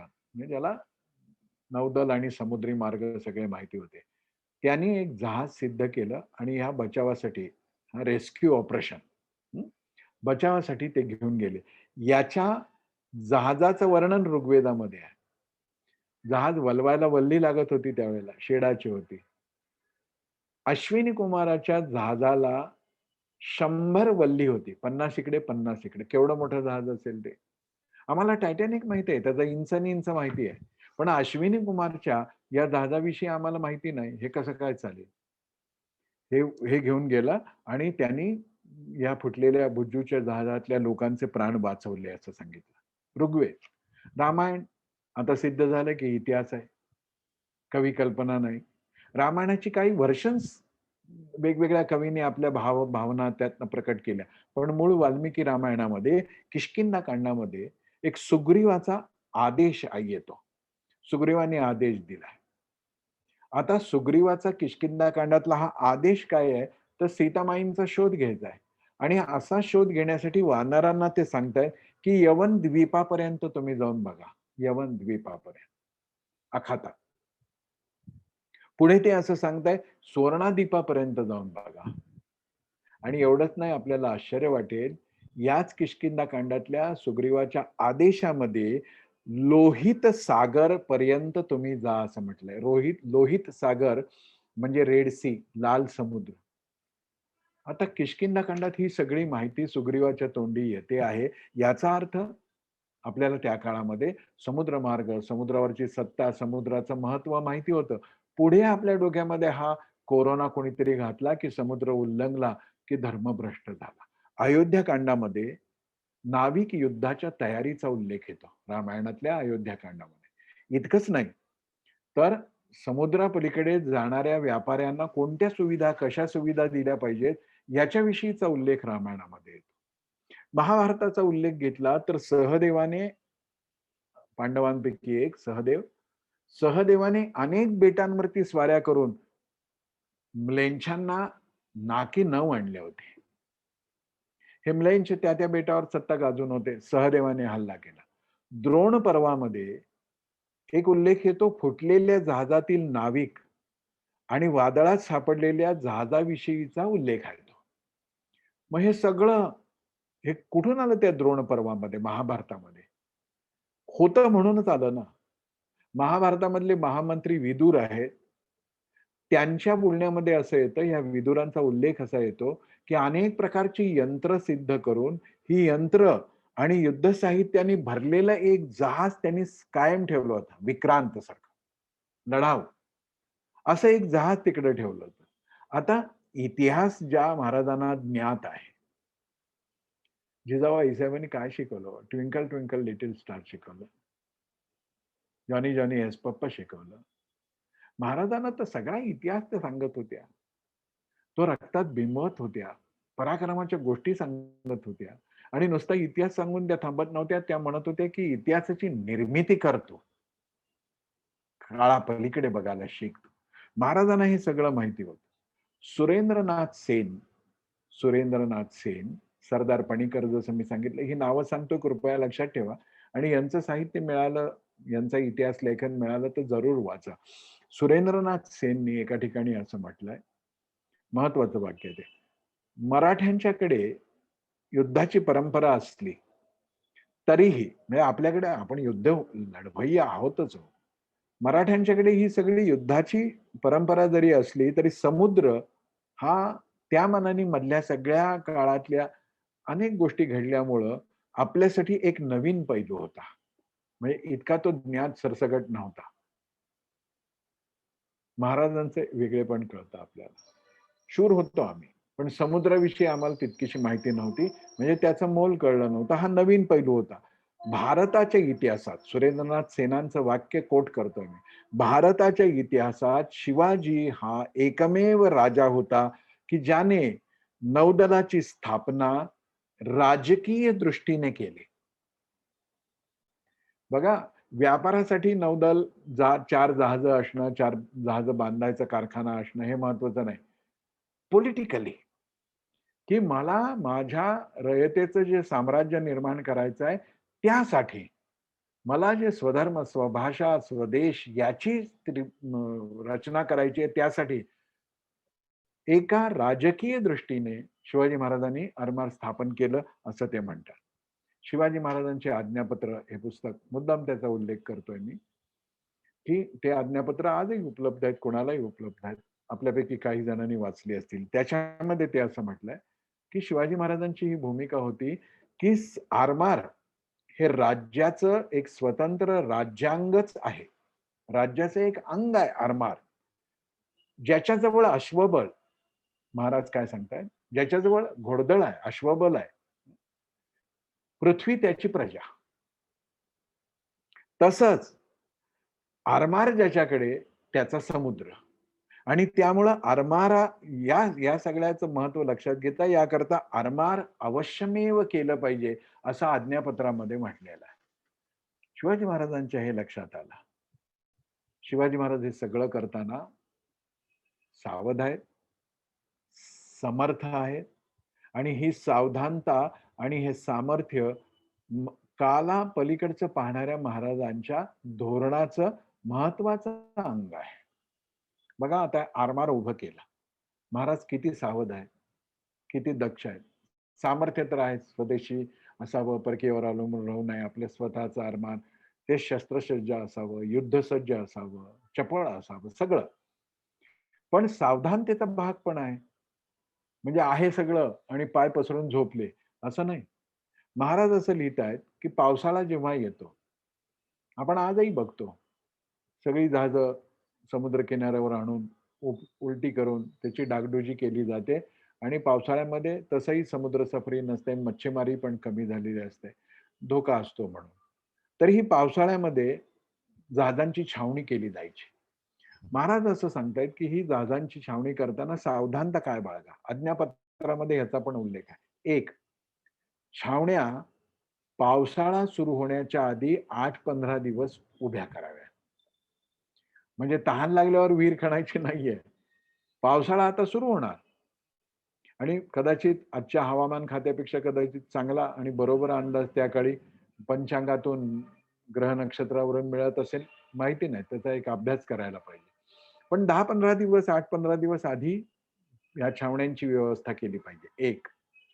2, दरवर्षी एकामध्ये छावण्या करू नये. किती महान माणूस आहे, किती महान श्रेष्ठ पुरुष आहे. एकाच बंदरात जर छावण्या आहेत दरवर्षी, तर दगा होऊ शकतो ना. कळलं की इथे हे पावसाळ्यात सगळी जहाजं आणतात, थोड्या बोटी आणतात, इथे त्याची डागडुजी मरम्मत चालते. दगा होणं सोपं आहे ना. महाराज सावध आहेत. महाराज म्हणतात की एकाच बंदरामध्ये छावण्या नको, दरवर्षी एकाच बंदरात. पुढे सांगतायत की छावण्या ज्या निर्माण करायच्या आहेत त्या किल्ल्यांच्या जवळ असाव्यात किंवा आड खाडीमध्ये असाव्यात. आणि इथे सुद्धा जहाजं जी देखभालीसाठी येतील, दुरुस्तीसाठी येतील, ती विखरून ठेवावी. पाय पाय धरून तीर्थ घ्यावं की नाही. ते म्हणतात एका छावणीमध्ये सगळी जहाजं एकत्र गर्दी करून ठेवू नये, विखरून ठेवावी. म्हणजे एक तर आधी मुळात आडखाडीमध्ये या सगळ्या छावण्या असाव्यात, की ज्याचा थांग कोणाला लागू नये आणि ती विखरून ठेवावी. म्हणजे गनीम जरी आला, त्याने हल्ला केला, तरी एकाच ठिकाणी सगळी जहाजं मिळून त्याचं फावणार नाही आणि जहाजांचं नुकसान होणार, तो करू शकणार नाही. सावधानता बघा. आता आरमार उभं करायचं तर जहाजं निर्माण करण्यासाठी लाकूड लागेल ना. लागेलच. बिन लाकडाचे कुठं? त्यावेळेला काही अन्य धातू इतका मोठ्या प्रमाणावरती उपलब्ध नव्हता. महाराजांचं त्या बाबतीतलं द्रष्टेपण सुद्धा लक्षात घ्या. महाराज काय म्हणतायत, की जहाजं तर पाहिजेत, आरमार पाहिजे, समुद्रावर सत्तेसाठी पाहिजे. पण राज्यातील वृक्ष तोडायची परवानगी सरकारकडून घेणं बंधनकारक आहे. म्हणजे मनात आलं आणि झाडं तोडली, असं नाही चालणार. झाडं तोडण्यासाठी सरकारी परवानगी लागेल. बघा, द्रष्टेपण जे म्हणतात ना, ते असं आहे. आता सरकारी जहाज निर्माण करायचं आहे, सरकारी जमिनीवरची किंवा अ, मोकळ्या जंगलातली झाडं तोडली, तर काही बिघडणार नाही. पण नाही, त्याची परवानगी घ्यावी लागेल. तेवढ्याने नाही भागणार ना, लाकूड लागेल आपल्याला. याशिवाय जे लाकूड आपल्याला लागेल जहाज निर्माण करण्यासाठी, ते कोणाच्या ना कोणाच्या तरी मालकीच्या जमिनीत त्यांनी लावलेल्या झाडांपैकी असेल. महाराजांची आज्ञा आहे, की ते खरेदी करावे. पैसे देऊन ते खरेदी करावं.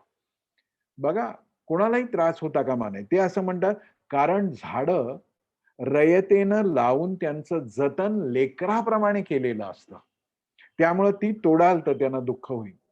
आणि म्हणून अशी झाडं जर पाहिजे असतील, तर त्यांच्याकडून ती विकत घ्या. महाराजांचं द्रष्टेपण, काळापुढं पाहण्याचा त्यांचा स्वभाव, त्यांची बुद्धी. महाराज असं सांगता आहेत, की अरे एखादं झाड उभं राहायसाठी 100-200 वर्ष लागतात. ते तुम्ही काढून टाकाल तर त्या रयतेला किती दुःख होईल आणि धन्यास दोष येईल. म्हणजे स्वराज्य संस्थापकाला म्हणजे महाराजांना उगाच म्हणतील, की यापेक्षा मोगल बरे. आमची झाडं तोडतायत, आम्हाला पैसे देत नाही, आमच्या रोजगाराचं आहे. आता काही झाडं आहेत ना, जीर्ण झालेली असतात, तोडायच्याच योग्यतेची असतात. ती तोडताना सुद्धा महाराजांनी आज्ञा केलेली आहे, की अशी जीर्ण झाडं तोडतानाही धन्याची परवानगी घ्यावी. म्हणजे त्या शेतकऱ्याची, ज्याने ते झाड लावलंय, ज्याच्या मालकीच्या जमिनीत ते झाड आहे, त्याची परवानगी घ्यावी, त्याला राजी करावं, त्याला योग्य मोबदला द्यावा आणि मगच झाड तोडावं. आपल्या पोलीस हद्दीत बिर्याणीचं दुकान चालवणाऱ्याकडून बिर्याणी फुकट घेतली पाहिजे, त्याचे कशाला पैसे दिले पाहिजे, असे निर्लज्ज पोलीस अधिकारी आपण बघतो. मधल्या काळात त्याची खूप चर्चा झाली. पण महाराज आम्हाला शिकवतायत, हे त्यांचं द्रष्टेपण आहे. ही चारित्र्य निर्मितीची एक शिकवण आहे, की नाही, कोणाकडून काहीही फुकट घ्यायचं नाही. हे वसुली सरकार नाहीये ते, रयतेचं सरकार आहे. आणि त्यामुळं आपल्याला रयतेला समाधानी ठेवणं भाग आहे. हे द्रष्टेपणच आहे की नाही? महाराजांचा दुसरा पैलू आहे व्यापार उदीम, जे त्यातून द्रष्टेपण दिसतं.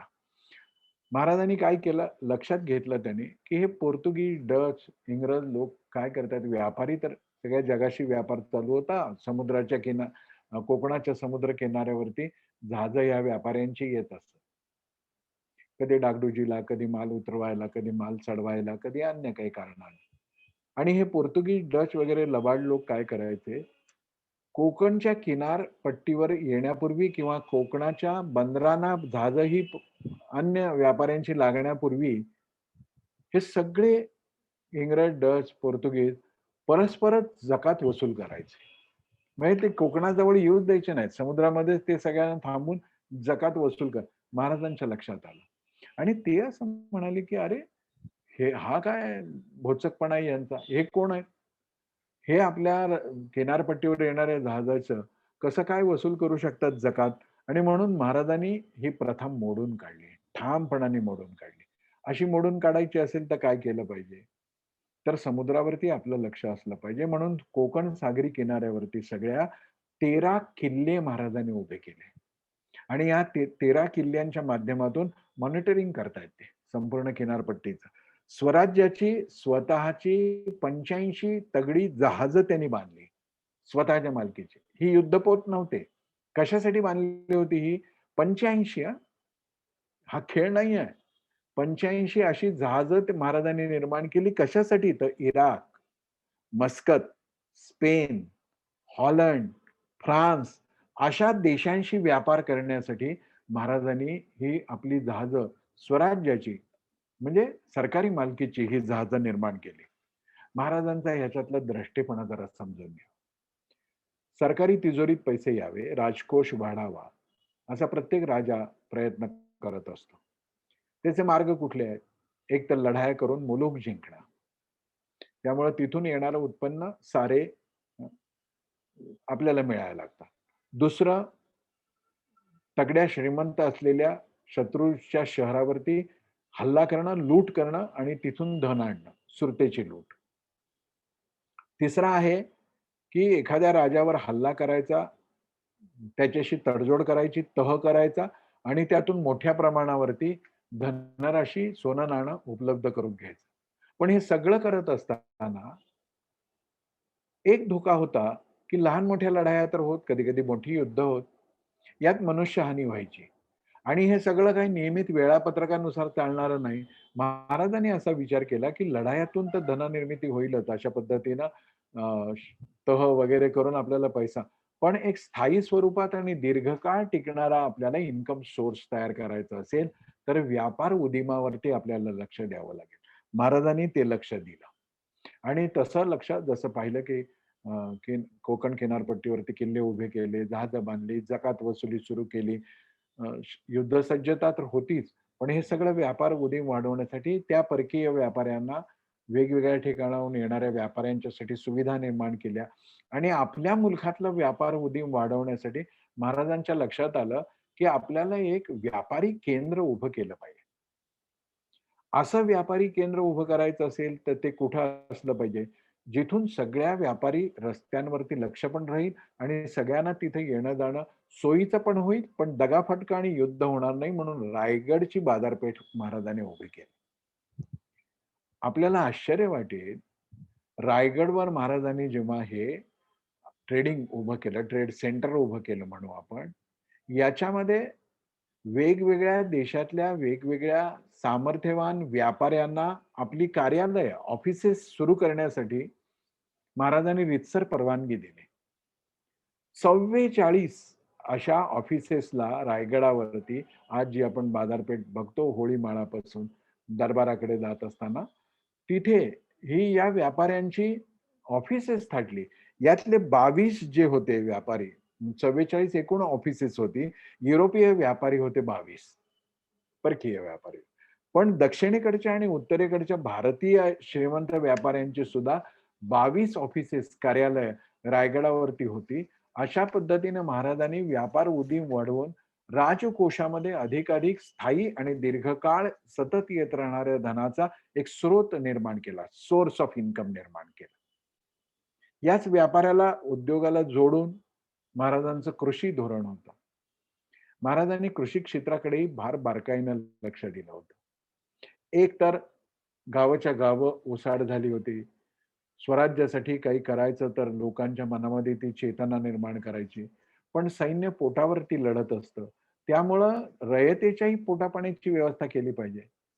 सगळं घरचं खाण, लष्करच्या भाकरी भाजा. होतंच काय घरी खायला? काहीच नव्हतं. शेत्या-वाड्या उद्ध्वस्त झाल्या होत्या. लोकांकडे जमिनी नव्हत्या. भूमिहीन मजुरांची दयनीय अवस्था झाली होती. भले-भले वतनदार जिथे टाचा घासायला लागले होते, सामान्य कष्टकरी माणसाचा काय विचार असेल? महाराजांनी हे ओळखलं आणि महाराजांच्या मनामध्ये असं आलं, रयत स्वावलंबी बनवली पाहिजे, आत्मनिर्भर बनवली पाहिजे आणि अशी रयत आत्मनिर्भर बनवली पाहिजे, तर तिला रोजगाराची संधी उपलब्ध करून दिली पाहिजे. संपत्ती निर्माण करण्याचं सामर्थ्य तिच्यात निर्माण केलं पाहिजे. आणि हे करायचं असेल तर काय, सर्वात मोठा उद्योग त्या काळामध्ये शेती होता.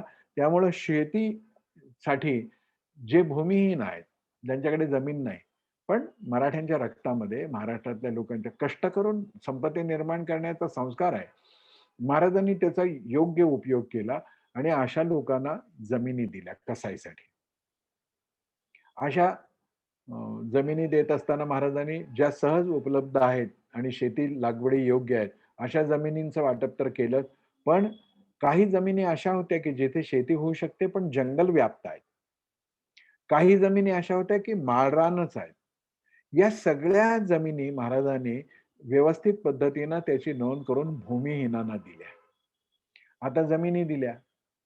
जमीन कसायची कशाला? बैल लागेल, नांगर लागेल, बारदाना लागेल, 10 गोष्टी लागतील ना, पाण्याची व्यवस्था लागेल. हे सगळं महाराजांच्या लक्षात होतं. ह्यालाच द्रष्टेपण म्हणतात. याला कालाच्या पुढचं पाहणं म्हणतात. महाराजांनी काय केलं, तर ज्या भूमिहीनांना अशा पद्धतीने जमिनी दिल्या, त्यांना शेतीच्यासाठी लागणारी सारी उपकरणं पुरवली. गाई बैल पुरवले, बैल जोड्या पुरवल्या. एवढंच नाही, बियाणं पुरवलं. पाण्याची काही व्यवस्था करता येते का ते केलं. काही गावतळं आहेत, विहिरीसाठी काही तगाई म्हणू आपण, तसं केलं. इतर बारदाना पण दिला. पण महाराजांचं द्रष्टेपण एवढ्यावरती थांबत नाहीये. हे सगळं महाराजांनी त्या भूमिहीनांना भीक म्हणून दिलं नाही. दान म्हणून दिलं नाही. मेहरबानी म्हणून दिलं नाही. ही खैरात वाटली नाही. नीट लक्षात घेऊ आपण. महाराजांनी हे सारं शेती व्यवसायाचं भांडवल बिनव्याजीत कर्ज म्हणून दिलं.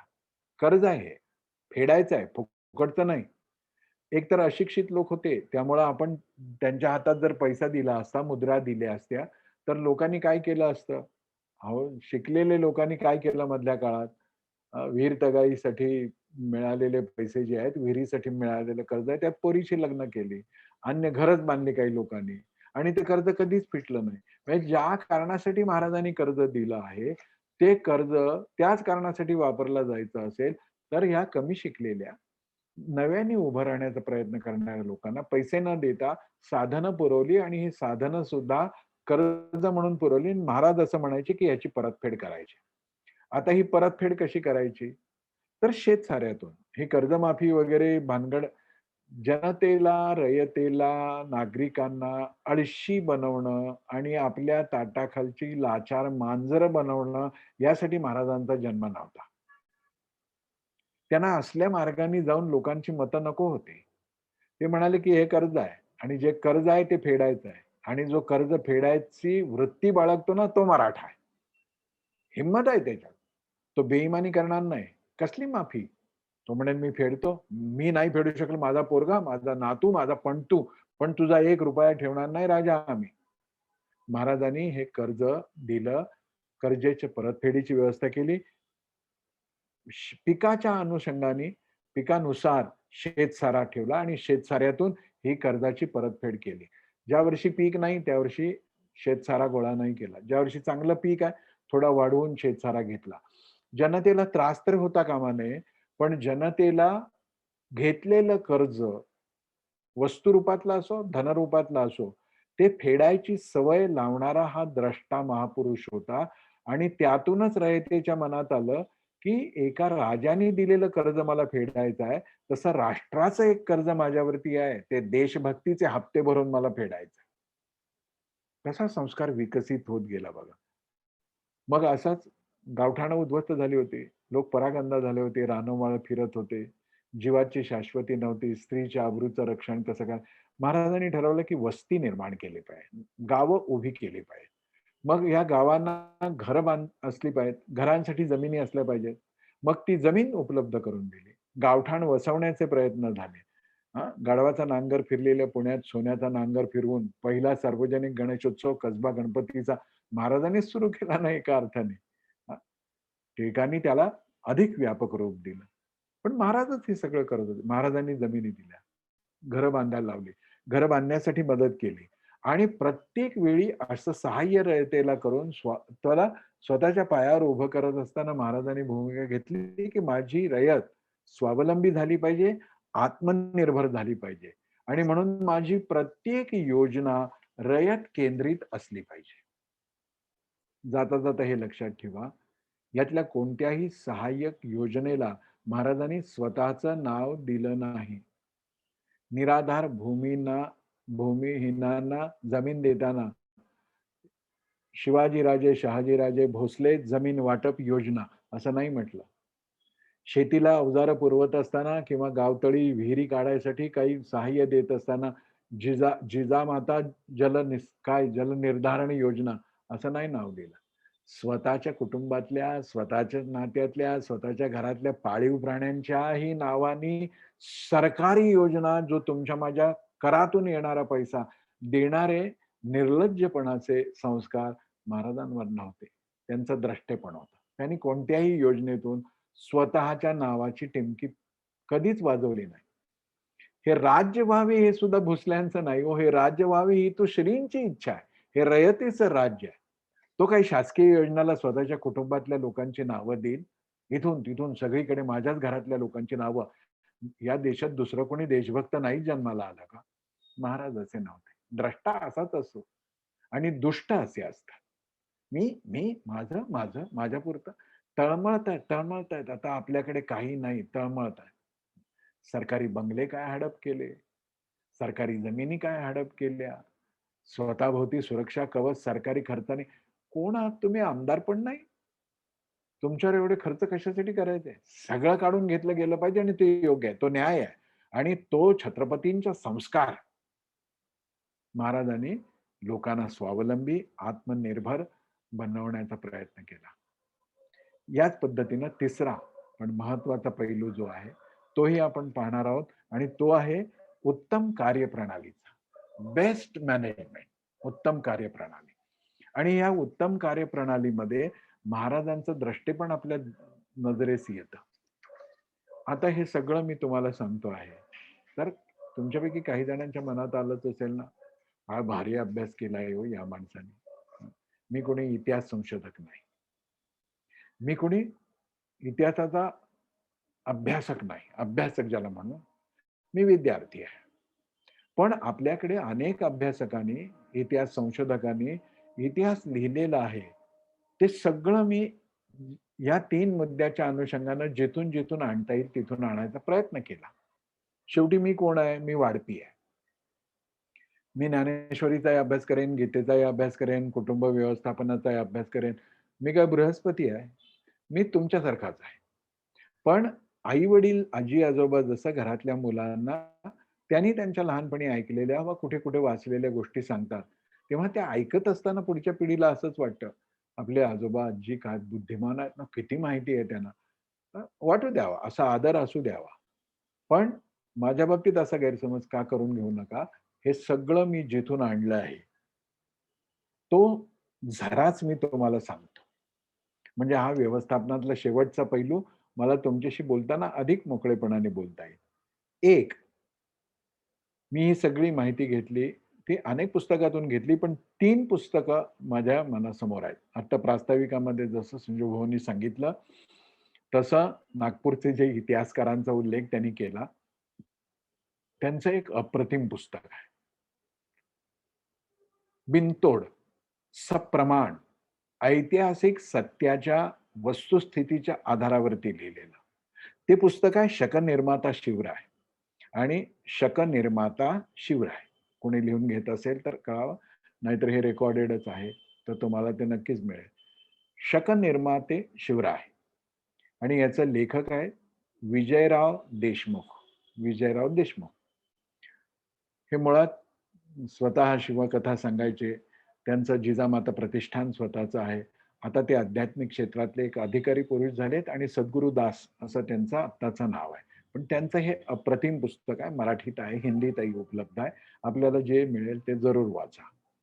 मराठा आरमार, मराठा आरमार एक अनोखे पर्व असं एक पुस्तक आहे डॉक्टर सचिन पेंडसेंचं. अप्रतिम पुस्तक आहे. यात सगळा इतिहास आहे. मग महाराजांचा सगळा आरमाराविषयीची भूमिका आहे, एकूण आरमाराच्या संबंधामधलं, आणि प्रामुख्याने मराठा आरमाराचं एक अनोखं दर्शन डॉक्टर सचिन पेंडसे यांनी घडवलेलं आहे. आणि व्यवस्थापनावरचं मला आवडलेलं सर्वात चांगलं पुस्तक आहे. त्या पुस्तकातून मी हा उत्तम कार्यप्रणाली देणाऱ्या द्रष्ट्या महाराजांचा संदर्भ घेतलेला आहे. आणि ते पुस्तक आहे छत्रपती शिवाजी महाराज व पहिले बाजीराव पेशवे यांची. बघा, छत्रपती शिवाजी महाराज व पहिले बाजीराव पेशवे यांची कालातीत व्यवस्थापन तत्वे. हे पुस्तक लिहिलंय निनाद बेडेकर, शिवप्रसाद मंत्री आणि डॉक्टर सुनील डोके यांनी. हे ते पुस्तक आहे. अप्रतिम पुस्तक आहे, सुंदर पुस्तक आहे. आणि महाराजांच्या कार्यप्रणालीचं द्रष्टेपण या पुस्तकात आहेत. थोरल्या बाजीरावचं म्हणजे आपल्याला बाजीराव पेशवे म्हटलं की मस्तानीच आठवते, असं नाही आहे. थोरले बाजीराव पेशवे हा एका अर्थाने शिवाजी महाराजांच्या संपूर्ण हिंदुस्थानला एक करून भगवा झेंडा फडकवणाऱ्या स्वप्नाची पूर्तता करणारा शिवरायांचा हा दुसरा अंशावतारच आहे. अशा छत्रपती शिवाजी महाराजांची आणि बाजीराव पेशव्यांची कालातीत म्हणजे बियॉन्ड टाइम ही व्यवस्थापन तत्व या पुस्तकामध्ये या 3 लेखकांनी दिलेली आहेत. मी शेवटचा मुद्दा या पुस्तकातला जसाच्या तसा तुमच्यापर्यंत पोहोचवतो आहे. तो पोहोचवण्याचं कारण असं की ते मुद्दे इतके वाचताना छोटे वाटतात, सोपे वाटतात, पण महाराजांचं व्यवस्थापनातलं द्रष्टेपण जे आहे, कार्यप्रणालीतलं द्रष्टेपण आहे, ते द्रष्टेपण यातून फार चांगल्या रीतीनं आपल्या समोर येतं. आणि म्हणून मी मुद्दाम याच पुस्तकातली ती वाक्य आपल्या समोर ठेवतो आहे. संपूर्ण लष्कराची वहिवाट कशी असावी, लष्कराचे तळ कसे असावेत, त्यांचं चलनवलन, इकडे तिकडे जाणं येणं कसं असावं, त्यांचा व्यवहार कसा असावा, ही कार्यप्रणाली आहे. याला आजच्या भाषेमध्ये म्हणतात वर्क कल्चर किंवा वर्क सिस्टीम किंवा नुसती सिस्टीम असंही म्हटलं जातं. महाराजांनी त्या काळात काय केलंय बघा. लष्कराची वहिवाट अशी असावी. कशी असावी महाराज लिहितायत. मी मुद्दाम हे पुस्तक असं धरतो म्हणजे ज्यांना अजूनही नाव लिहायचं आहे त्यांना ते लिहिता यावं. महाराज आपल्यापैकी सगळ्यांना ते मिळालं असेलच असं मला खात्री आहे. महाराज असं म्हणतायत लष्करासाठी पावसाळ्यामध्ये आपल्या राज्यात परत यावं आणि छावणी करावी. पावसाळ्यामध्ये दुसऱ्या राज्यात राहू नये. दसरा होताच, आता आपल्या राज्यात आलो, छावणी केली, पण दसरा होताच छावणीवरून कूच करावे. अॅन्युअल टाइम टेबल आहे. दसरा होताच आपल्या छावणीवरून कूच करावे. 8 महिने लष्कराने परमुलखात पोट भरावे. आहे ना, नतमस्तक आहे ना, साष्टांग दंडवत आहे या महापुरुषापुढे. 8 महिने लष्कराने परमुलखात पोट भरावे, खंडण्या घ्याव्या. या खंडण्या म्हणजे त्या काळातल्या, आजच्या काळातल्या खंडण्यांविषयी बोलत नाही. आजच्या काळातल्या खंडण्या कशाला बोलायचं ना, एवढा चांगला विषय आपण बोलतोय तर खंडण्या काय सांगतात महाराज बघा. 8 महिने आपल्या लष्कराचा सगळा जो एक्सपेंडिचर आहे, ऍडमिनिस्ट्रेटिव्ह एक्सपेंडिचर आहे, सॅलरी आहे, पगार आहे, व्यवस्थापनाचा खर्च आहे, परमुलखामध्ये तुम्ही गोळा करा ते. 12 महिन्यातले 8 महिने तिजोरीवर कमीत कमी भार पडावा आणि ते करा पुढं. आणि अशी खंडणी वसूल किंवा परमुलखात पोट भरायचा प्रयत्न करत असताना सामान्य माणसाला त्रास देऊ नये. सुरत सुद्धा लुटली ना, तर सामान्य सरळ सज्जन माणसाला काडीचाही त्रास न होईल याची दक्षता महाराजांनी बाळगली होती. तेच तर त्यांच्यातलं हिंदुत्व आहे, तेच तर त्यांच्यातलं भारतीयत्व आहे, तेच तर त्यांच्यातलं दशावतारांच्या सद्गुणांचं आविष्करण आहे. पुढे महाराज असं म्हणतात की जेव्हा लष्कराचे तळ पडतील, पुढे आपण पेशवाईच्या काळात किंवा पानिपतच्या युद्धाच्या वेळी हे थोडंसं दुर्लक्ष केलं महाराजांनी सांगितलेलं, त्यामुळे आपल्याला खूप त्रास झाला, हा पण इतिहास आहे. पण महाराज कसे विचार करत होते बघा. ते असं म्हणतात लष्करात बायको, बटकी, कलावंती नसावी. काय याच्यावर भाष्य करायची गरज आहे? लष्कर निघालंय मोहिमेसाठी, बायकोला घेऊन जाऊ नये, बटक्या असू नये, कलावंतीणींना बरोबर घेऊ नये. ते घेतलं की अडचणी होते. तो जो बाळगेल बघा काय, अशा पद्धतीनं कायदा जो पाळणार नाही त्याची गर्दन मारावी म्हणतात. गर्दन मारावी. त्याला तांत्रिक गोष्टीचा लाभ घेऊन सापडला रे सापडला आणि आता जावं लागणार तुरुंगात म्हणल्यावर छातीत कळ येण्याचं नाटक करणारा तो असता कामा नये. मला कळतच नाही की गुन्हे करतात, अपराध करतात, खोटं बोलतात, अनितीने वागतात आणि पकडले गेल्याबरोबर ठरल्यासारखी छातीत कळ काय येते यांच्या? यातल्या एका तरी लबाड्याच्या पोटात का कळ येत नाही? त्याचं चक्कर का येत नाही? छातीतच का कळ येते? मला कळत नाही. आणि आपल्याला ते खरं वाटतं. आणि नंतर जामिनावर आपल्या देशामध्ये पांडित्य सांगणारे आणि या सगळ्या गोष्टीत नैतिकता वगैरे बोलणारे जे आत्ताचे मुखंड आहेत ना, त्यातले 80% मुखंड जे आहेत, ज्यांना राष्ट्र आणि राष्ट्रीय अस्मिता काही कळली नाही. आपण आपला स्वार्थ, आपल्या मुलाबाळांचं हित, टोलेजंग संपत्त्या एवढंच ज्यांना कळलंय, ते जामिनावर सुटलेत आणि नैतिकतेवरती प्रवचनं करतायत. आणि आम्हाला राग येत नाही. आम्ही त्यांच्या अजूनही पाठीमागे गर्दी करतो आहोत. महाराज असं म्हणतात, लष्करात बायको बटकी कलावंतीण घेऊन आला कोणी आणि तो जर सापडला तर त्याची गर्दन मारावी. पुढे सांगतायत, परमुलखात पोरे, बायका धरू नये. आता अफगाणिस्तानमध्ये काय चाललंय हो? तरुण मुली म्हणजे तो आकडा चाललाय 18 ते 45 वयाच्या बायकांची यादी आमच्याकडे द्या, असं तालिबान. रक्त काय आहे बघा. आपलं रक्त आणि हे रक्त काय फरक आहे तो तुमच्या लक्षात येईल. महाराज असं म्हणतात, तालिबान्यांसारखं नाही की या सगळ्या तरुण पोरी आणि 45 वर्षापर्यंतच्या बायका आमच्याकडे यादी द्या. आम्ही पळून ही जी आता काबूलमध्ये जे चाललंय आणि तिथून सगळे लोक पळत सुटलेले आहेत, लहान लेकरं घेऊन, बायका निघालेले आहेत. त्यांना सुरक्षित नाही म्हणतात त्या तालिबान्यांच्या. कारण का ते घोषणा देत आहेत काही आणि अत्याचार, अन्याय करतायत. बांगला स्वातंत्र्य युद्धात पाकिस्तानी सेनेने काय केलं? सापडेल त्या स्त्रीवर बलात्कार केला. रक्ताचा प्रॉब्लेम आहे, रक्ताचा. महाराजांच्या सैनिकांनी असं कधी नाही केलं. का? तर महाराजांचं काळापुढचं सगळं बघणं होतं. महाराज असं म्हणतात, परमुलखात पोरे आणि बायका धरू नये. लहान मुलं आणि बायकांना कधीही हात लावू नका परमुलखात गेलात तर. कारण त्यांचा काहीच दोष नाहीये. ते अशक्त आहेत, दुर्बल आहेत म्हणा. मानवाधिकार म्हणजे काय हे महाराज शिकवतायत आपल्याला. मुलांना आणि बायकांना त्रास देऊ नये. जिथे जिथे आता जिहादी आतंकवाद आहे, तिथे सर्वात सुरक्षित कोण असतील तर बायका आणि मुलं आहेत. हा संस्कृतीतला फरक आहे. हा संस्कारातला फरक आहे. हा चिंतनातला फरक आहे. ते जर रक्त आमच्यात आहे तर आम्ही असंच वागणार ना. महाराज असं म्हणतात की बायका पोरांना धरू नका. मर्द सापडला तर धरावा. पुरुष सापडला तर धरावा. त्यातही मर्द म्हटलंय. तो धरावा आणि मग त्याला मात्र सोडू नये. गाय धरू नये. गाय धरू नये. सर्वधर्म समभावच्या लोकांना फार त्रास होतो हे वाक्य ऐकल्यावर. पण माझं नाही आहे. या इतिहासकारांचंही नाही आहे. महाराजांची आज्ञा आहे. गाय धरू नये. पण बैल मात्र अवश्य धरावा. मारायसाठी नाही. बघा द्रष्टेपण. गाय का धरायची नाही? एक तर तिच्याविषयी श्रद्धा आहे आणि दुसरी गोष्ट अशी की तिचा या सगळ्या लष्करामध्ये तसा उपयोग नाही जो बैलाचा आहे. महाराज म्हणतात की बैल धरावा. का? तर तो ओझे वाहण्यासाठी उपयोगाला येतो. आहे ना दृष्टी? आहे ना काळाच्या पुढे जाऊन विचार करणारा हा पुरुष?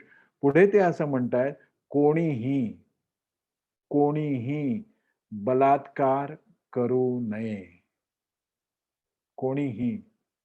मग मंत्रिमंडळातल्या एक दोघांनी बलात्कार केला तर काढल्याचं नाटक आणि घेतल्याचं नाटक. आणि महाराजांचा संस्कारच नाही हो हा. महाराज म्हणजे काही लिपस्टिक नाही, पावडर नाहीये. लावला आणि महाराजांच्या विषयी बोललं म्हणजे झालो महाराज, असं नाही होत आहे. महाराज काय सांगतायत? कोणीही बलात्कार करू नये, अन्यथा गर्दन मारावी. क्षमा नाही. कायदा काय सांगतो? पुरावा आहे का? व्हिडिओ आहे का? नामका आहे का? काही भानगड नाही. तो बलात्कार केलाय, ती स्त्री खोटं बोलणं शक्य नाही, गर्दन मारायची. पुढे सांगतायत ते, वैशाख महिन्यात म्हणजे पावसाळा सुरू होण्याआधी परत येताना सरहद्दीवर संपूर्ण लष्कराची तपासणी करावी. पावसाळ्यामध्ये परत यायचं आहे आपल्या राज्यात, तर सरहद्दीवर लष्कराची तपासणी करावी. संपूर्ण लुटीचा माल एकत्र करून सर्व राजांनी सर्व सरदारांनी राजांच्या दर्शनास यावे. समजून घ्या. जेवढी लूट आहे ना, ती सगळी एकत्र करायची आहे आणि महाराजांच्या दर्शनात जायचं आहे. म्हणजे काय, महाराजांना या लुटीचा लोभ नाहीये. स्वराज्याच्या कामी ही लूट आली पाहिजे. आणि इथे मोठ्या मोठ्या पदावरती असलेले आमचे राजकीय नेते, राष्ट्रपती ज्ञानी झैलसिंग यांच्याविषयी तर असं सांगितलं जातं, जो कोणी राष्ट्रपती असतो, पंतप्रधान असतो, त्याला जे दौऱ्यात वेगवेगळ्या ठिकाणी भेटी मिळतात ना, ते त्याची वैयक्तिक मालमत्ता नसते, ती राष्ट्राची असते. मग त्याचा लिलाव करावा आणि ते पैसे राष्ट्राच्या कार्यासाठी वापरावेत. पण ज्ञानी झैलसिंगांची कथा अशी सांगितली जाते, की ते जेव्हा पायउतार झाले, तेव्हा रेल्वेच्या 2 वॅगन भरून भेटवस्तू ते आपल्या घरी घेऊन गेले बेंगलोरला. ज्ञानी, काय बोलणार आपण? आणि अशा कितीतरी गोष्टी. मग चांगली चांगली पेंटिंग महागड्या महागड्या किमतीत विकली जातात. कशी काय विकली जातात? नाही, माझ्या वडिलांचं आहे म्हणून विकलं, असं नाही करता येत.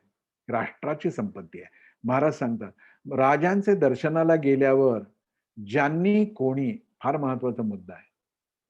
महाराजांच्या दर्शनाला गेल्यावर ज्यांनी कोणी कष्ट, शौर्य, साहस केले असेल, त्यांना नावजून बक्षिसी द्यावी. ज्यांनी कोणी शौर्य केलंय, कष्ट केलेत स्वराज्यासाठी, हिंदवी स्वराज्यासाठी, काही धमक गाजवली आहे, त्याचा मुद्दाम उल्लेख करून आवर्जून त्याला बक्षीस द्यावं. हा नट, तो माझ्या सोयीचा, तो माझ्या ओळखीचा, तो माझ्या गुडबुक मधला, त्याला द्या पद्मश्री, त्याला द्या पद्मभूषण, असं नाही. ज्यांनी कष्ट केले आहेत, खरोखर पराक्रम केलाय, काही लोकोत्तर कार्य केलंय, त्याला बक्षीस दिलंच पाहिजे. किती कदर करत होते महाराज. आणि यातून कळतं की मी जर स्वराज्यासाठी काही केलंय तर मला शाबासकी मिळते. इथे भारतरत्न सुद्धा आपल्या अध्यक्षतेखाली बसलेल्या बैठकीतल्या लोकांच्याकडून मला यावर्षी द्या, पुढच्या वर्षी मुलीला द्या, त्याच्या पुढच्या वर्षी नातवाला द्या, असं नाही होत हो, असं नाही होत. महाराज काय शिकवून गेले आपल्याला? तर म्हणतात, कष्ट केलेल्या, शौर्य केलेल्या, साहस केलेल्यांना बक्षीस द्यावी. पण ज्यांनी कोणी खराब वर्तणूक केली असेल आणि भ्याडपणा केला असेल, अशांची चौकशी करून सगळ्यांची मते घेऊन त्याला बाजूला सारावे. हरी अनंत, हरी कथा अनंत. किती सांगू शकतो मी तुम्हाला. हे पुस्तक अशा आणि अशा प्रकारच्या अनेक गोष्टींचा पुरावा आहे. छत्रपती शिवाजी महाराज आणि थोरले बाजीराव पेशवे यांनी अशी काही व्यवस्थापनाची तत्व आपल्याला दिली की आपण थक्क होऊन जातो. ही सगळी मी त्यातून वेचली का, तर मला माहित आहे की आमच्या मोहाडीतले लोक अभ्यासू आहेत, विचार करणारे आहेत आणि त्यांना कळतं. छत्रपती शिवाजी महाराज काळाच्या पलीकडे पाहणारे द्रष्टे, शककर्ते, युगपुरुष होते. अशा महाराजांचं स्मरण त्यांच्या शौर्यासह, त्यांच्या या सगळ्या गुणांसोबत जर आपण करू तर आपण का नाही होणार मोठे? आपला देश का नाही होणार मोठा? आज बाजीरावांची पेशव्यांची, थोरले बाजीराव पेशव्यांची आणि शिवाजी महाराजांची रणनीती युरोप अमेरिकेतल्या लष्करी विद्यापीठामध्ये शिकवली जाते. त्याच्या डॉक्युमेंटरीज आहेत, छोटे छोटे फिल्म्स आहेत, त्या दाखवल्या जातात. आणि आम्हाला मात्र त्याच्याविषयी फारशी माहिती नसते. आम्हाला सर्वांगाने महाराज समजून घेतले पाहिजे. आणि त्याच वेळेला आपण हेही ठरवलं पाहिजे, जसं सुरुवातीला प्रास्ताविकामध्ये सांगितलं गेलं की महाराष्ट्राचे होते तर आपल्याला अभिमान आहेच, पण संपूर्ण भारताचे, आणि संपूर्ण भारताचे का, संपूर्ण विश्वाला दृष्टी देणारे हे श्रेष्ठ महापुरुष छत्रपती शिवाजीराजे भोसले होते. शहाजीराजे आणि जिजाऊ आईसाहेबांच्या संस्काराने, जीन्स मधून शिवाजी महाराजांना जे प्राप्त झालं ते त्याने आपल्या एका छोट्या आयुष्यामध्ये, खरं तर त्यांना 100 वर्षाचं आयुष्य मिळायला पाहिजे होतं, निकोप निरोगी, पण नाही होऊ शकला. अशा छत्रपती शिवाजी महाराजांचं विश्व नेतृत्वच आहे. पण विश्वाला जे कळायसाठी आधी मला कळालं पाहिजे, आणि मला कळायला असेल तर माझ्या सगळ्या देशाला कळालं पाहिजे. आणि तसं कळायचं असेल तर कृपा करून शिवाजी महाराजांना वर्तमानातल्या राजकीय गलिच्छ दुकानदारीच्या सोयीसाठी आपल्याला आवडतात ते कपडे घालू नका. एक, शिवाजी महाराज ज्यासाठी जन्माला आले, ज्यासाठी उभे राहिले, जिजाबाईसाहेबांनी ज्यासाठी त्यांना उभं केलं, शहाजी राजांनी हिंदवी स्वराज्याच्या स्थापनेसाठी जे प्रयत्न केले, त्यातून त्यांना जी प्रेरणा मिळाली, त्या सगळ्याचा विचार करता वर्तमानातल्या आपल्या क्षुल्लक घाणेरड्या स्वार्थासाठी शिवाजी महाराजांना आपल्याला आवडतात ते कपडे नका घालू. शिवाजी महाराज जसे होते तसे मांडा. शिवाजी महाराजांच्या मनामध्ये धार्मिक भेद नव्हता हे सांगण्यासाठी दुसऱ्या कुठल्याही गोष्टीच्या पुराव्याची गरज नाहीये. शिवाजी महाराज अशा पद्धतीनं कोणत्याही जाती धर्माच्या व्यक्तीला आपल्या हृदयाशी घेऊ शकत होते, जो या स्वराज्यावर निष्ठा ठेवणारा होता. आणि शिवाजी महाराजांचं असं वागणं हेच तर त्यांच्या हिंदूपणाचं लक्षण आहे, हिंदूनेसचं लक्षण आहे. त्यांच्यावर सारे हिंदुत्वाचे, भारतीयत्वाचे, उदार भारतीय संस्कृतीचे संस्कार होते. त्यामुळे त्यांनी ना मशिदी तोडल्या, त्यांनी ना कुठल्या मुल्ला मौलवीची जाणीवपूर्वक छळ हत्या केली. काय घडलं? घडलं ते असं घडलं की छत्रपती शिवाजी महाराजांनी स्वराज्याच्या कामी जो कोणी येतो, माझ्या स्वराज्याला जो कोणी सहाय्यभूत होतो, इथल्या सामान्य गरीब माणसाला उपयोगी जो पडतो, अशा प्रत्येक माणसाला आपल्या हृदयाशी घेतलं आणि स्वराज्य स्थापन केलं. अशा छत्रपती शिवाजी महाराजांना सगळ्या जगाने विश्व नेता म्हणून स्वीकारायचं असेल तर माझ्या देशात त्यांची प्रतिमा मी सर्वदूर पोचवली पाहिजे. आणि ती करत असताना वर्तमानामध्ये माझ्यापुरता मी निर्धार केला पाहिजे की मी जसं त्यांना माझ्या राजकीय सोयीच्या कपड्यात गुंडाळता कामा नये, तसं जाती विशेषाच्या जोखडातही त्यांना बांधला नाही पाहिजे. सर्व जाती पंथाचे लोक होते, सर्व धर्माचे लोक होते. म्हणजे हे हे दोघले लोक आहेत ना, त्यांची गंमत बघा तुम्ही. ते खोटारडे कशामुळे आहेत, अप्रामाणिक कशामुळे आहेत, त्यांच्याविषयी राग नाही, त्यांचं कीव येते मला. शिवाजी महाराज मुसलमानांच्या विषयी स्नेह बाळगणारे आहेत असं सांगत असताना यांच्या जीवा लांब होतात. पण एका जाती विशेषाच्या लोकांनी शिवाजी महाराजांना कसं त्रास दिला हे ते सांगतात. पण जाती विशेषाचे सर्व बंध तोडून शिवाजी महाराजांनी सगळ्यांना कसं जवळ केलं हे सांगायला तयार होत नाही. खोटेपणा करू नका. जी चूक आहे, ज्यांची चूक आहे ती त्यांच्या पदरात घालायला हरकत नाही. पण आपण चुका चिवडण्यासाठी इतिहास वाचत नाही. शिवाजी महाराज समजून घेण्यासाठी, शिवाजी महाराजांची प्रेरणा आपल्याला मिळायसाठी, शिवाजी महाराज ज्या एका विशाल ध्येयाने, मला सांगा, हे राज्य व्हावे ही श्रींची इच्छा. हे श्री कोण? कोणत्या सर्वधर्म समभावात हे श्री असतात? वंदे मातरम म्हणायचं लाज वाटते. ओंकार योगासनापूर्वी करायला संकोच वाटतो. अशा बुद्धिभ्रष्ट झालेल्या लोकांनी या प्रश्नाचं उत्तर द्यावं की हे श्री कोण? मग कळायला लागतं की महाराजांचा जन्म काय होता, कसा होता. पण या सगळ्या वादविवादाच्या पलीकडे जाऊन आपण एक निश्चय करू शकतो की मी महाराज आहेत तसे घेईन. महाराजांचा स्वीकार मी ते आहेत तसे घेईन. आणि ते होण्यासाठी मी प्रामाणिक, विशुद्ध, राष्ट्रीय चेतना जागृत करणाऱ्या इतिहासाचा अभ्यास करेन. वर्तमानातले भेद अधिक वाढावेत यासाठी मी या महापुरुषांचा उपयोग करणार नाही. मग ते महापुरुष कोणीही असो. मी हे राष्ट्र एकसंध होईल, बांधलं जाईल, हा देश जगाच्या गुरुपदी बसेल, यासाठी उपयुक्त होणाऱ्या या चरित्रातल्या प्रेरणा घेईन आणि माझं जीवन भारत मातेच्या चरणी मी अर्पण करेन, ज्ञान मिळवून.